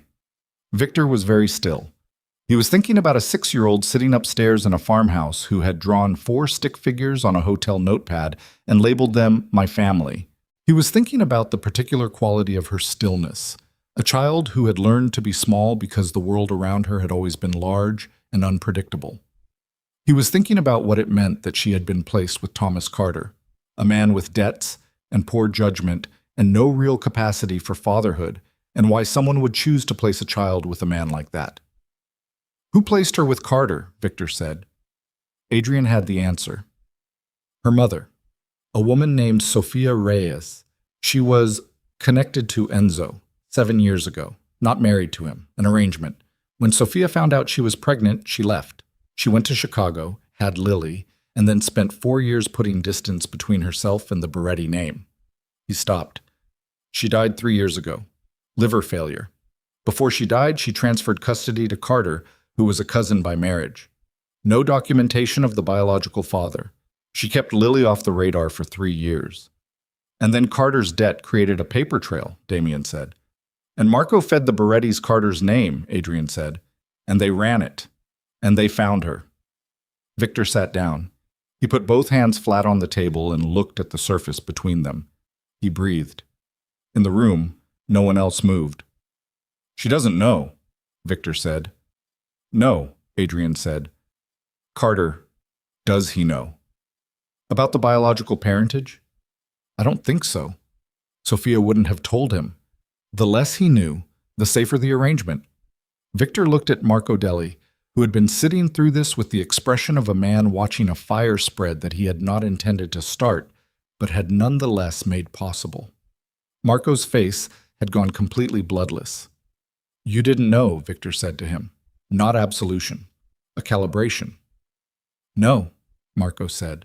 "I swear to you, I gave them Carter's name because they asked for debtors with dependents. I didn't know who she was. I didn't know about Enzo." He pressed his hand flat on the table again, that gesture of desperate sincerity. "If I had known, it wouldn't have changed what you did," Damien said. "So don't tell me what you would have done." Marco went quiet. Victor looked at Holt. "The hearing. What time?" 2 o'clock, Holt said. "Family court, downtown. Renata needs to know about this." "Call her now," Victor said. "Tell her everything. Give her the counter petition and tell her we have new information about the child's biological parentage that changes the nature of the Beretti claim." He stood. "We need Carter in that courtroom. He needs to formally renounce any claim that assists the Beretti petition And we need him to do it knowing what it means. He won't like it, Damien said. He doesn't have to like it, Victor said.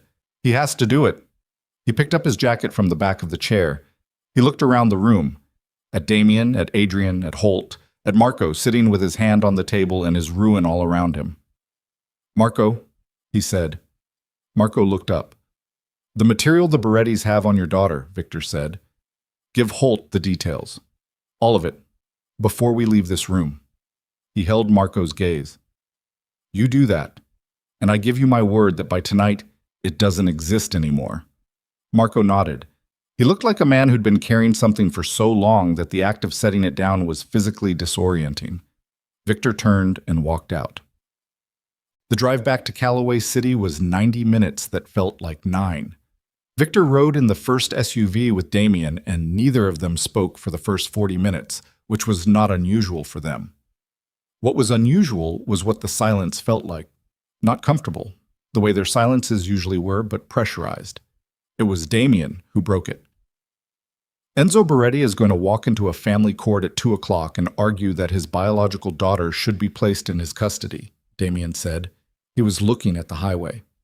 And a judge is going to look at that petition and see a father claiming his child, with DNA documentation, with a lawyer who knows family law. He stopped. Renata is good, Victor. She's very good. But this is not a standard custody fight. No, Victor said. He has a biological claim, Damien said. We have, what? An emergency protective order that's 48 hours old. We have Carter's testimony, Victor said. We have documentation of the Beretti organization's intent with regard to the child. We have the transferable liability clause, which establishes that they framed this child as a debt instrument before they revealed the biological claim. That sequence matters. Does it matter enough? Victor looked at the road. I don't know, he said, and the honesty of it was harder than any other answer would have been. Damien turned to look at him. He'd known Victor Moretti through things that should have broken them both and hadn't, and he'd seen Victor in situations where the outcome was genuinely uncertain. But the particular quality of not knowing that was on Victor's face right now was different, because the stakes were different, because the 6-year-old at the farmhouse was different. What does she know, Damien said, about where she came from? Nothing, Victor said. She knows her mother died. She knows Carter was her father. She doesn't know anything about Enzo. If Enzo wins this hearing, Damien said, he won't. Victor, he won't, Victor said, and the second time it wasn't optimism. It was decision. It was the voice he used when he had moved past considering outcomes and into determining them.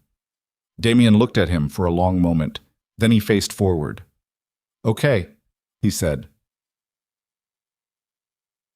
Bottom.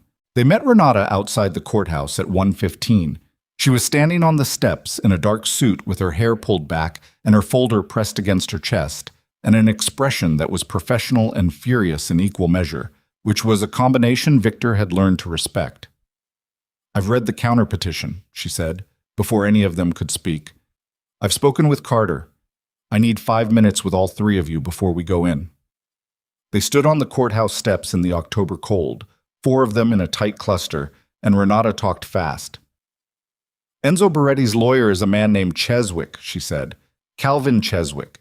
He's argued 12 family court cases in the last 5 years for clients with unusual backgrounds.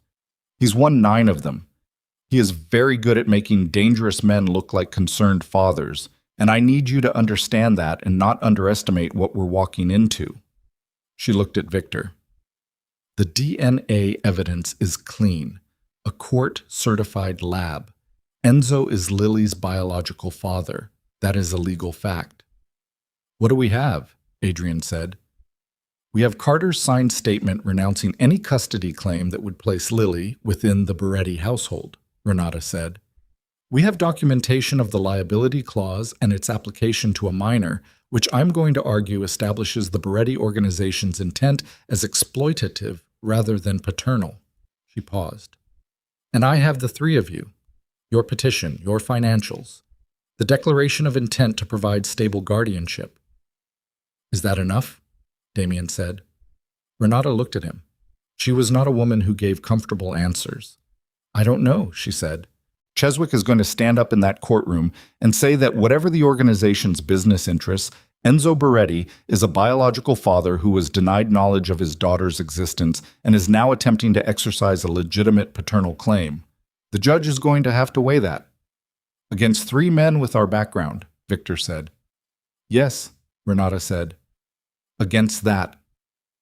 The wind moved up the courthouse steps. Victor looked at the building above them. Stone and old authority, the architecture of consequence. There's one more thing, Renata said. She looked at Victor specifically. The judge may want to speak with Lily. Victor looked at her. She's 6. I know, but if the court determines that her expressed preferences are a relevant factor, and with a child this age they may, a guardian ad litem could be appointed and Lily could be interviewed. She held his gaze.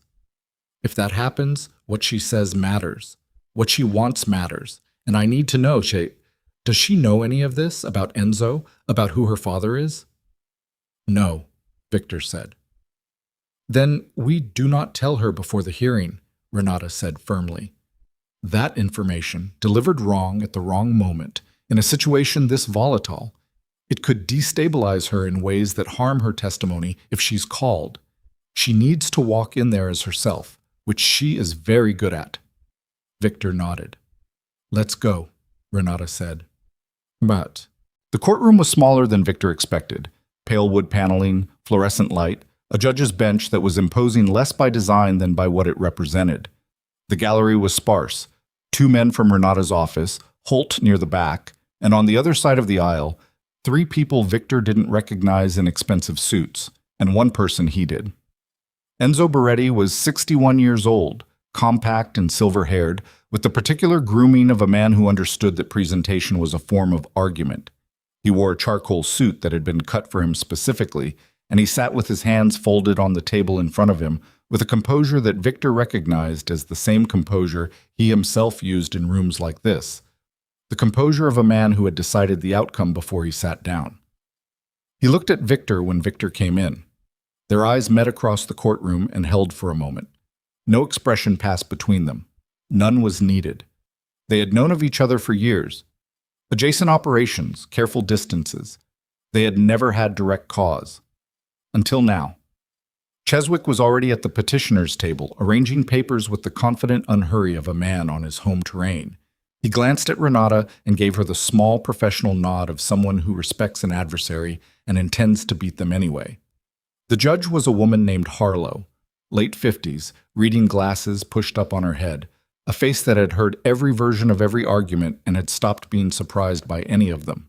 She looked at the room, looked at the 2 tables, looked at her paperwork. We're here on an emergency custody determination, Judge Harlow said.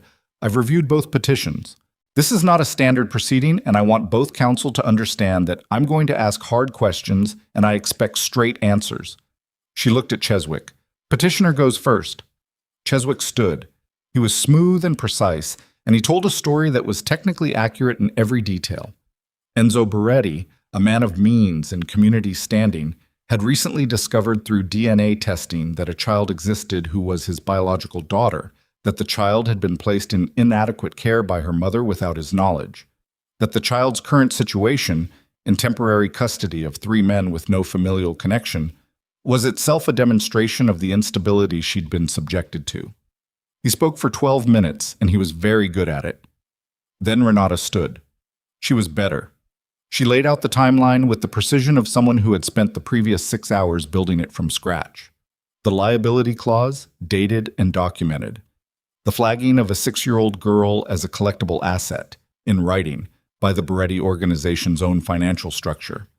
The fact that the biological claim had been known to the Beretti organization for 6 months and had been raised not through direct family court action, but through a debt enforcement mechanism. She argued with a clarity that made the fluorescent light feel sharper, that the sequence of events established beyond reasonable dispute that the Beretti organization's initial interest in Lily Carter was not paternal, but financial, and that the revelation of biological parentage was being deployed now not as a father's claim, but as a legal strategy. Judge Harlow listened. She asked 3 questions. All 3 were pointed.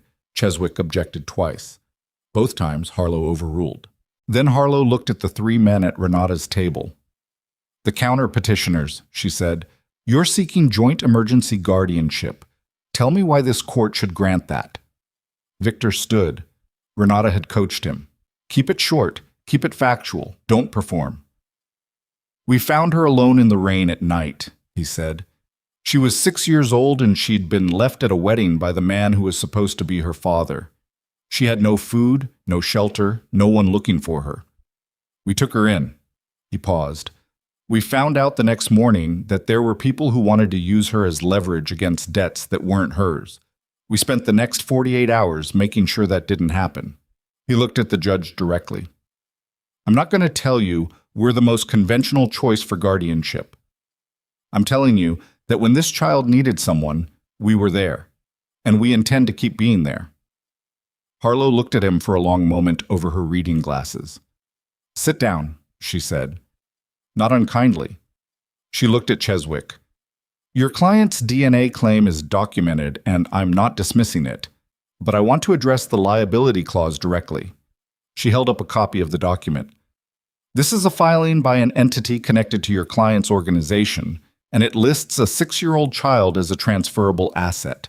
I want your client to explain to me, on the record, what this document is." Cheswick started to respond. Harlow held up a hand. "Not you," she said. "Him." She looked at Enzo Beretti. "Mr. Beretti, on the record." The courtroom went very still. Enzo Beretti unfolded his hands. He looked at the judge with the composure of a man who had been in difficult rooms before, and he said, "That document was produced by a financial division acting without my direct authorization. I was not aware of its specific contents." "You were not aware," Harlow said. "No." Harlow wrote something on her notepad. She wrote it slowly, which was worse than if she'd written it fast. Then the door at the back of the courtroom opened. Everyone turned. Lily Carter stood in the doorway in her blue sweatsuit with her flower basket in her hands, and next to her was Holt, who had the expression of a man who had tried to stop something and had not succeeded. Lily looked at the courtroom, the wood paneling, the fluorescent light, the two tables, the judge, with the clear, unfrightened assessment of a child who had spent her life reading rooms. Then she looked at the table where Victor and Damien and Adrian were sitting, and then she looked at the other table, at Enzo Beretti. Something moved across her face, not recognition, not fear, more like the look of a child who sees something that doesn't fit and is working out why it doesn't fit. She was 6. She had no context for the man, but something in the room's energy had shifted when she appeared, and she felt it the way children felt things, in the body before the mind. Judge Harlow looked at the child. Then she looked at Renata. "Is this?" "Yes, Your Honor," Renata said. She had not arranged this. She was reading it in real time, calculating. Harlow looked at Lily. "Sweetheart, can you come here for a minute?" Lily walked down the aisle. She walked with the unhurried directness of a child who had been asked to come somewhere and was coming. She stopped in front of the judge's bench and looked up. "What's your name?" Harlow said. "Lily Carter." "Do you know where you are, Lily?" "A court," Lily said, "for deciding things." "That's right." Harlow folded her hands. "Can I ask you something?" Lily nodded. "The people at that table," Harlow indicated Victor, Damien, and Adrian. "How do you feel about them?" Lily looked at the 3 men. She looked at them the way she looked at everything, directly, without performance, taking inventory. Then she looked back at the judge. "They came to get me when I was in the rain," she said. "They gave me food and they stayed." She paused. "Victor said nothing bad would happen, and nothing bad happened." She held the basket slightly tighter. "They're my family." The courtroom was completely silent. Harlow looked at Lily for a long moment. Then she looked at Enzo Beretti. Enzo Beretti was looking at the child, this small, precise, self-possessed 6-year-old who did not know who he was and had just told a judge that 3 other men were her family. And his composure was doing something it had apparently not been designed to do for quite some time. Something moved across his face that was too raw and too unguarded for a man of his practice. It lasted approximately 3 seconds. Then it was gone. But Victor saw it, and Damien saw it. And Harlow, who had been watching courtrooms for 30 years and had learned to read the 3-second things, saw it too. "I'm going to recess for 30 minutes, Harlow said. "Counsel, I want you both in my chambers, now." She stood. The room stood with her. In chambers, Harlow set her glasses on the desk and looked at Cheswick and Renata with the expression of a woman who has made a decision and is informing them of it rather than requesting their input. "I'm going to deny the emergency custody transfer to the Beretti petition," she said. "The liability clause establishes a pattern of intent that I find incompatible with paternal interest. The biological claim is real, and it is not dismissed. Mr. Beretti has standing to pursue a custody determination through proper channels over time. But I am not placing a child with an organization that documented her as a debt instrument 6 months ago, regardless of biological connection." Cheswick started to speak. "I'm not finished," Harlow said. "I'm also going to extend the emergency protective order for 90 days and schedule a full custody hearing at that time. At that hearing, Mr. Beretti may present his case fully. In the interim, the child remains in the care of the 3 men as specified in the counterpetition." She picked up her glasses. "The child will also be assigned a guardian ad litem who will make an independent assessment of her preferences and circumstances and will report to this court." She looked at Renata. "Your clients' backgrounds are going to be examined thoroughly in preparation for the full hearing. I want them to understand that." "They understand," Renata said. "Good." Harlow stood. 30 minutes, then we go back on the record. Attempt. In the corridor outside the courtroom, while the recess held, Victor stood against the wall with his arms crossed and his eyes closed for approximately 10 seconds. It was the most he allowed himself. Then he opened his eyes. Damien was leaning against the wall beside him. Adrian was across the corridor, looking at his phone, pulling threads on the next 90 days. Renata was on her own call, already building toward the full hearing. "We got 30 minutes and 90 days, Damien said. 90 days is enough, Victor said. "To dismantle the Beretti organization's legal standing for a custody claim?" Damien said. "That's a significant operation, Victor." "Yes," Victor said. "We're going to have to open up things we've kept closed," Damien said. "Financial records, personal history, things a family court judge looks at are not things we've historically wanted looked at." "I know." "Are you prepared for what that means? For what we'd have to change?" Victor looked at the courtroom door.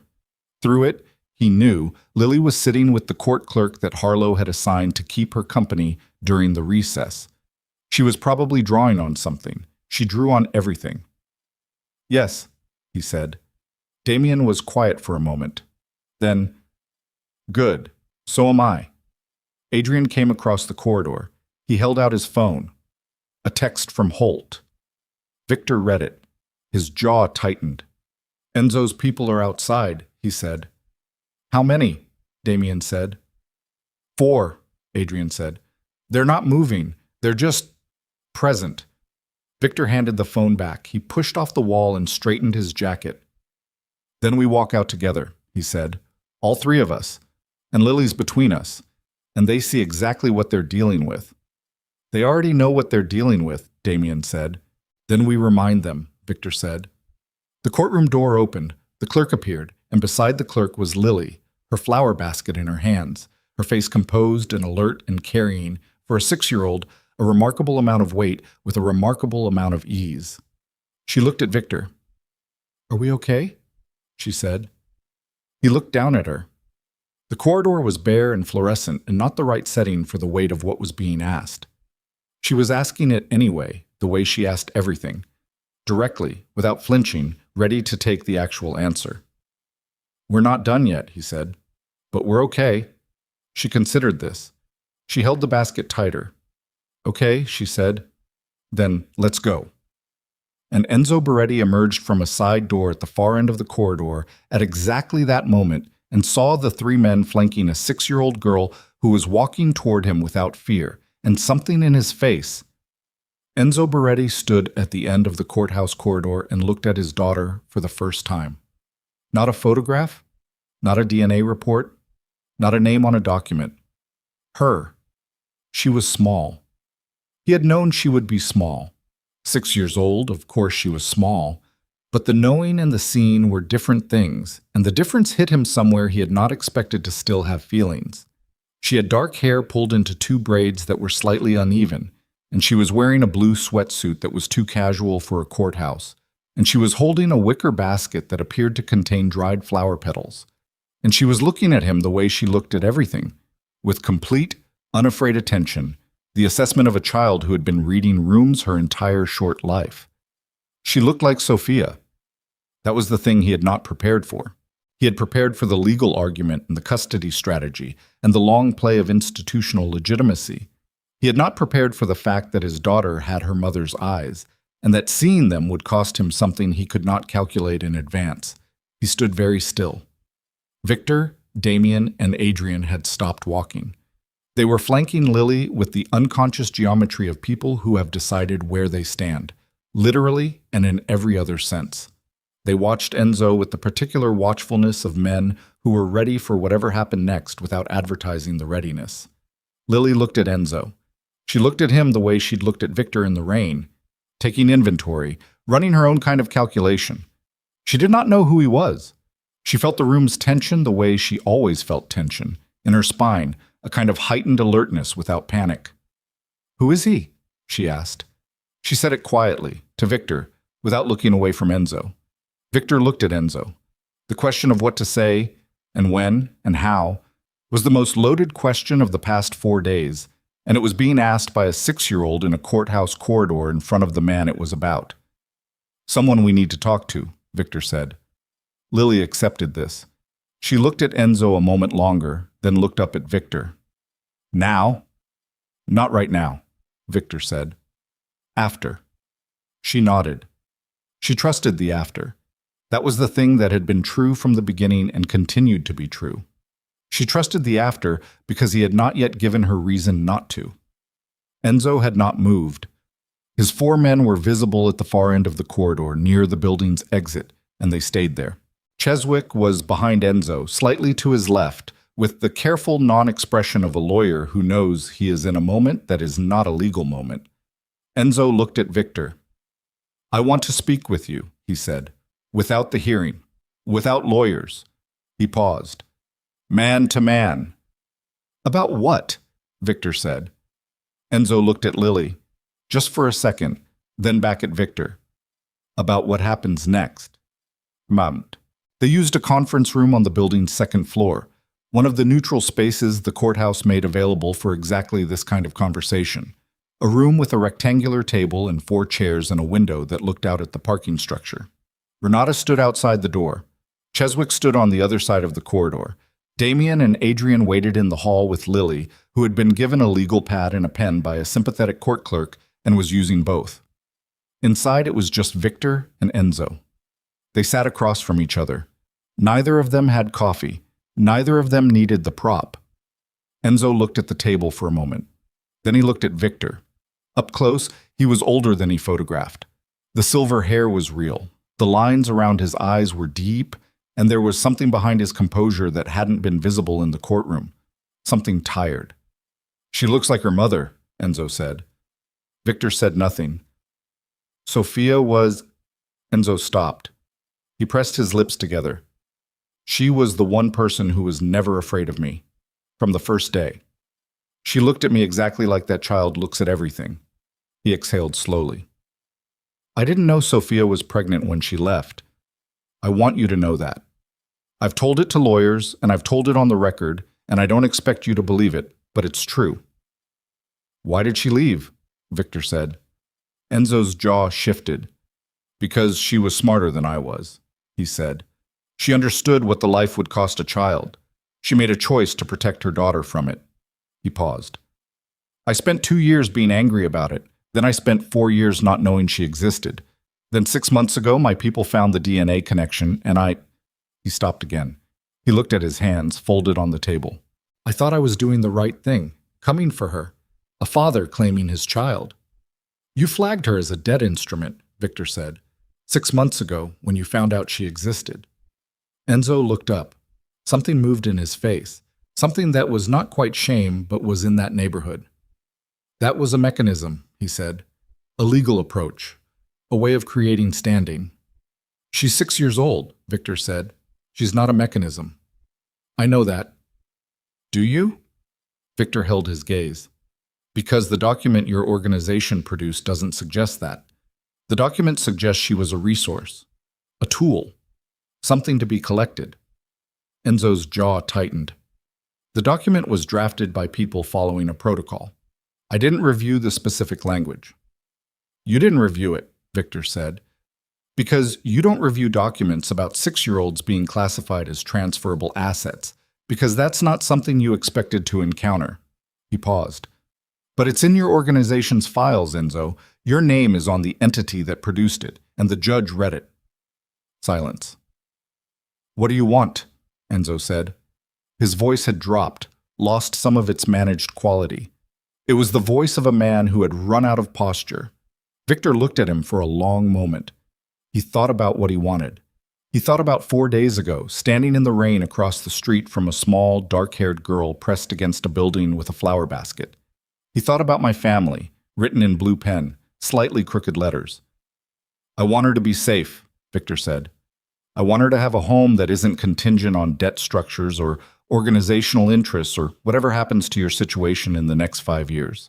I want her to grow up knowing that the people responsible for her are responsible for her because they chose to be, not because she's an asset. Enzo listened. His face was still. I have a biological claim, he said.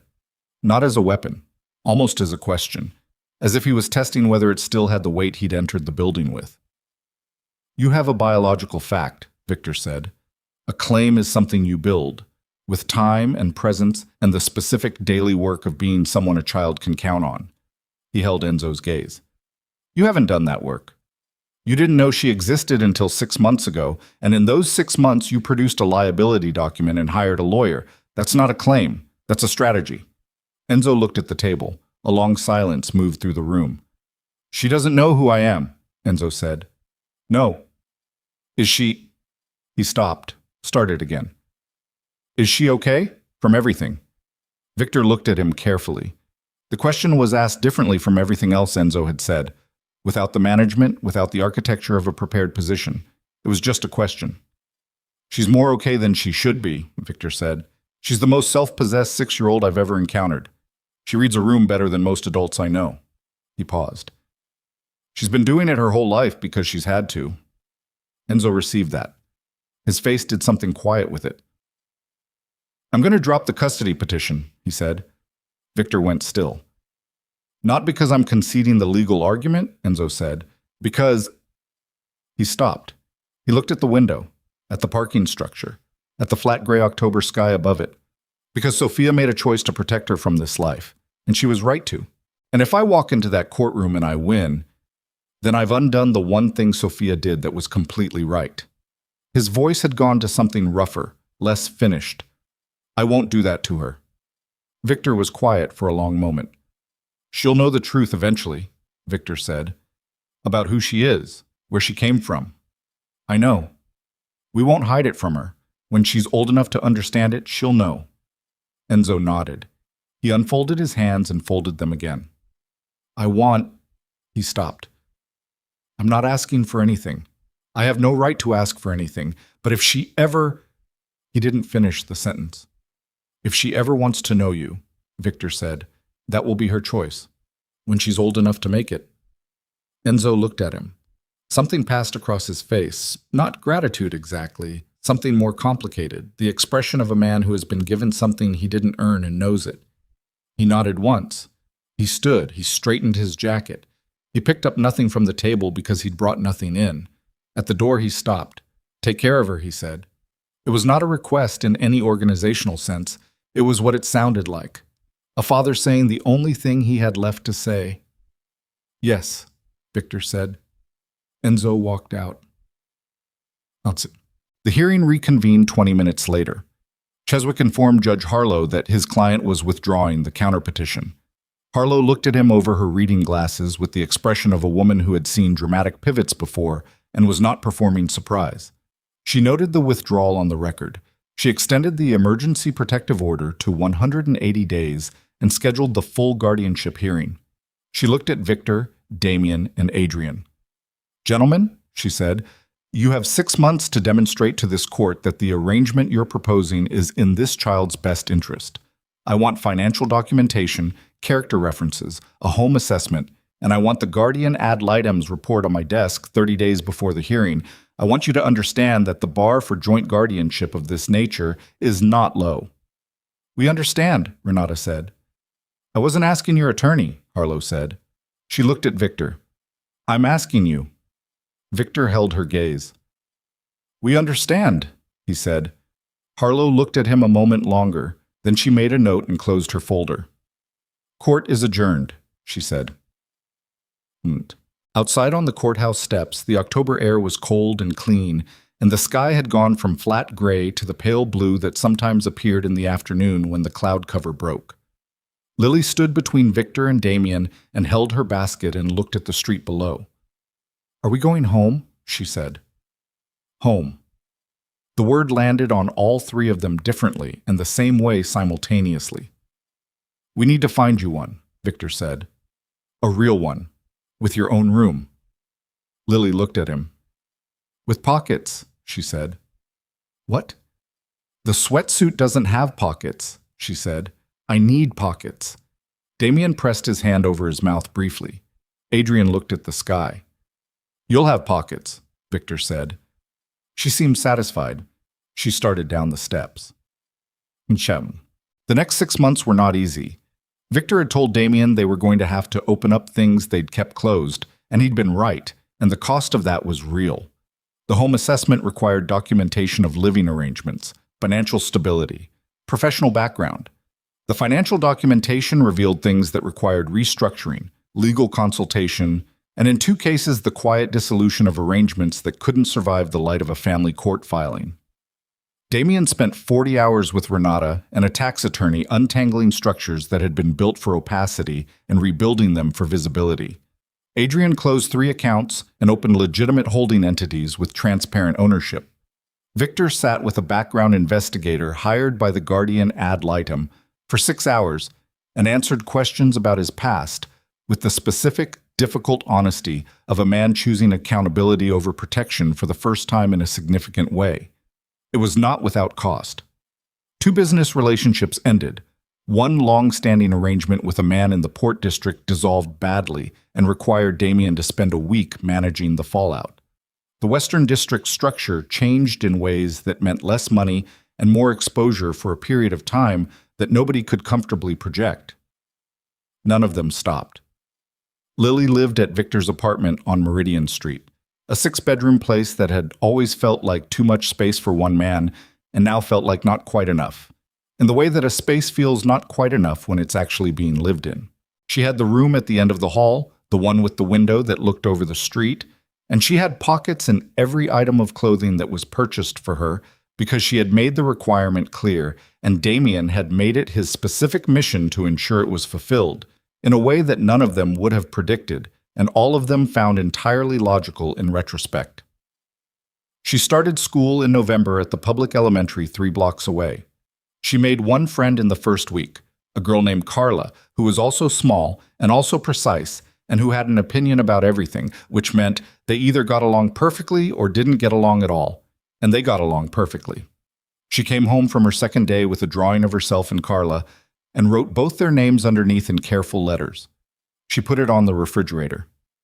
Victor stared at it for 10 minutes on a Tuesday morning before his coffee was done and said nothing about it to anyone. Damien came over for dinner every Wednesday. It started because he happened to be there the first Wednesday after Lily moved in, and she asked him to stay, and he stayed, and after that it became the kind of thing that didn't need to be planned or discussed. It simply was, the way certain things become true, without announcement. He ate whatever Victor ordered from the Italian place 2 blocks away, and he helped Lily with the phonics worksheets she brought home because he had, it turned out, a patience for teaching reading that surprised everyone, including himself. He had a particular trick of making the difficult words into a game, a point system that had no coherent rules except that Lily kept winning, which was probably the point. Adrian came on Saturdays. He had a house in the north of the city, a place he'd owned for 12 years that was large and quiet, and had a workshop in the basement where he built furniture, with the focused absorption of a man who needed something to do with his hands that didn't involve other people. He started bringing pieces. First, a small bookshelf for Lily's room, which she received with great seriousness and immediately filled with the library books she was cycling through at a rate that startled her teacher. Then a table for the main room, solid and plain and made from a wood that looked like it had been around longer than most of the people who'd ever sit at it. He didn't make a production of the pieces. He brought them and installed them and said nothing much about it. Lily, the second Saturday he came, asked him if she could watch. He looked at her for a moment. "It's loud," he said. "I don't mind loud," she said. He set her up on a stool with protective glasses 2 sizes too large, and she sat and watched him work for 2 hours without fidgeting and without needing to fill the silence, which was, Adrian thought, the most companionable thing anyone had done for him in years. Thomas Carter signed the full renunciation of custody in November in Renata's office, with a notary present.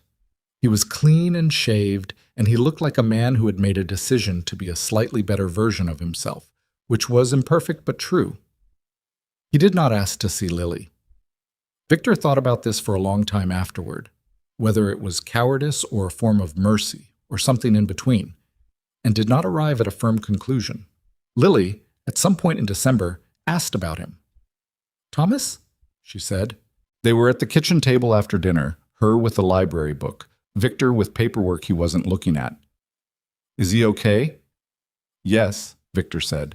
She looked at her book. "Is he coming back?" Victor held the pause carefully. "No," he said, "but he's okay." She turned a page. "Okay," she said.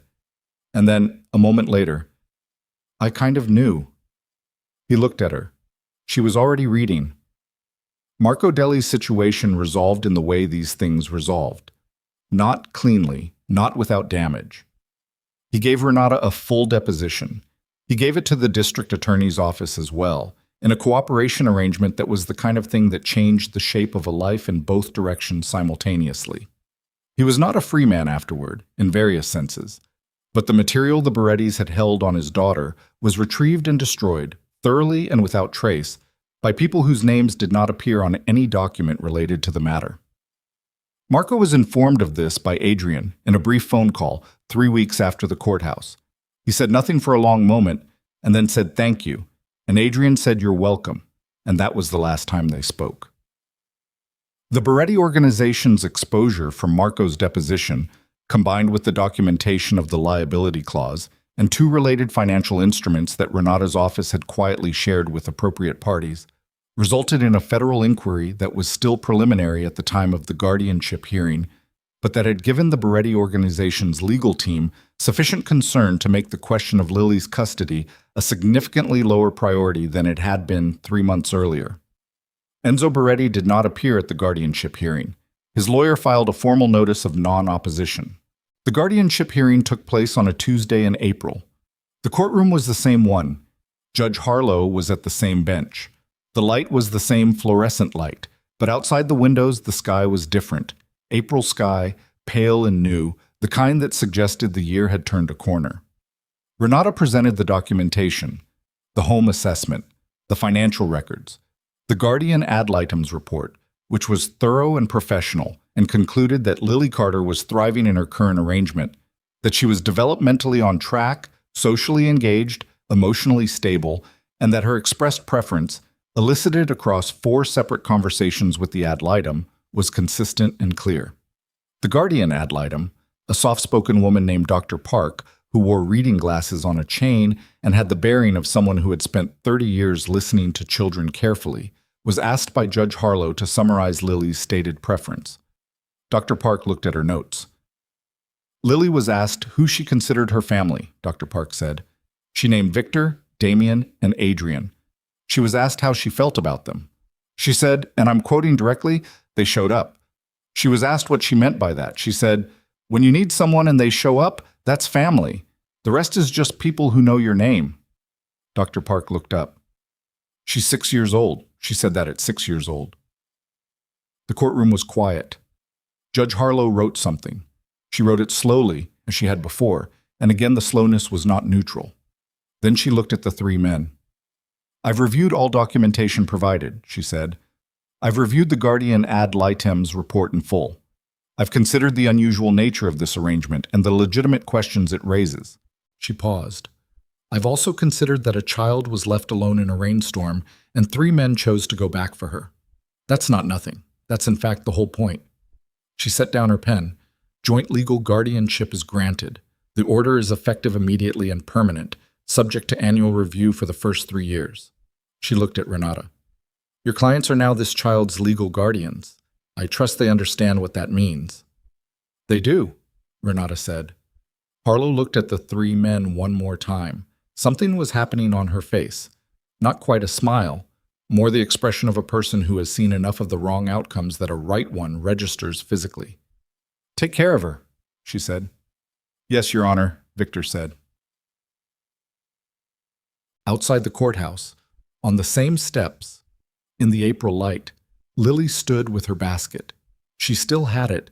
She kept it with her the way some children keep a specific worn-out stuffed animal, not for what it was anymore, but for what it marked. And she looked at the sky. She'd been inside during the hearing, with the clerk, with Dr. Park.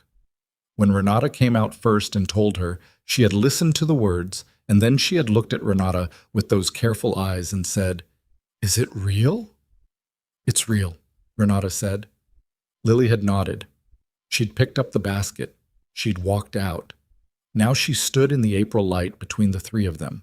Victor on her left, Adrian on her right, Damien behind her, close enough that she could have leaned back against him if she'd wanted to, which she did not, because she was Lily Carter, and she stood on her own. And she held the basket and looked at the street below. Can we get something to eat? She said. Whatever you want, Damien said. Waffles, she said. The kind with the strawberries. It's noon, Adrian said. Waffles are appropriate at noon, Lily said with great certainty. She's right, Victor said. Adrian said nothing, but he was already walking down the steps. They found a place 4 blocks away, a diner with red booths and a menu that ran to 6 pages and did in fact have waffles with strawberries, which Lily ordered with the focused satisfaction of someone who has known what they want since the plan was formed. She ate them with complete attention. She drank orange juice. She listened to the 3 men talk around the edges of things, logistics, the coming weeks, paperwork still to be filed, and she understood more of it than they knew, which was true of most conversations she was present for. When she'd finished, she put her fork down and looked at the table for a moment. Then she looked up. I knew, she said. Victor looked at her. Knew what? At the wedding, she said, when he didn't come back. I stood there for a really long time because I kept thinking maybe I was wrong, that maybe he really was coming back. She looked at the basket, which was sitting next to her on the bench seat. But I wasn't wrong. The table was quiet. No, Victor said. You weren't. I was scared, she said. When I was walking in the rain, I was really scared. She said it matter-of-factly, the way she said things that were true. But then you came. Victor held her gaze. You came, she said again. Simpler this time, just the fact of it. He looked at her for a long moment. This small, precise, remarkable person who had been left in the rain and had not collapsed and had not stopped reading rooms and had written my family in blue pen on a hotel notepad and had held a basket of dried flower petals with the care of someone who understood that things could lose their beauty and still be worth keeping. Yes, he said. We came. Lily nodded. She picked up her orange juice. She looked out the diner window at the April street, the light coming through at an angle that made everything look slightly more itself than usual. She walked past a man walk a dog, a woman with a red coat, 2 children chasing something. She reached into the pocket of her jacket, she had pockets now, always, and pulled out a folded piece of paper. She put it on the table and unfolded it carefully. It was the drawing from the hotel notepad, 4 stick figures, 3 tall ones and 1 small one, the letters slightly crooked but clear. My family. She smoothed it flat on the table with her palm. She looked at it. Then she folded it back up and put it back in her pocket. She drank the last of her orange juice. Okay, she said, let's go home. And they did.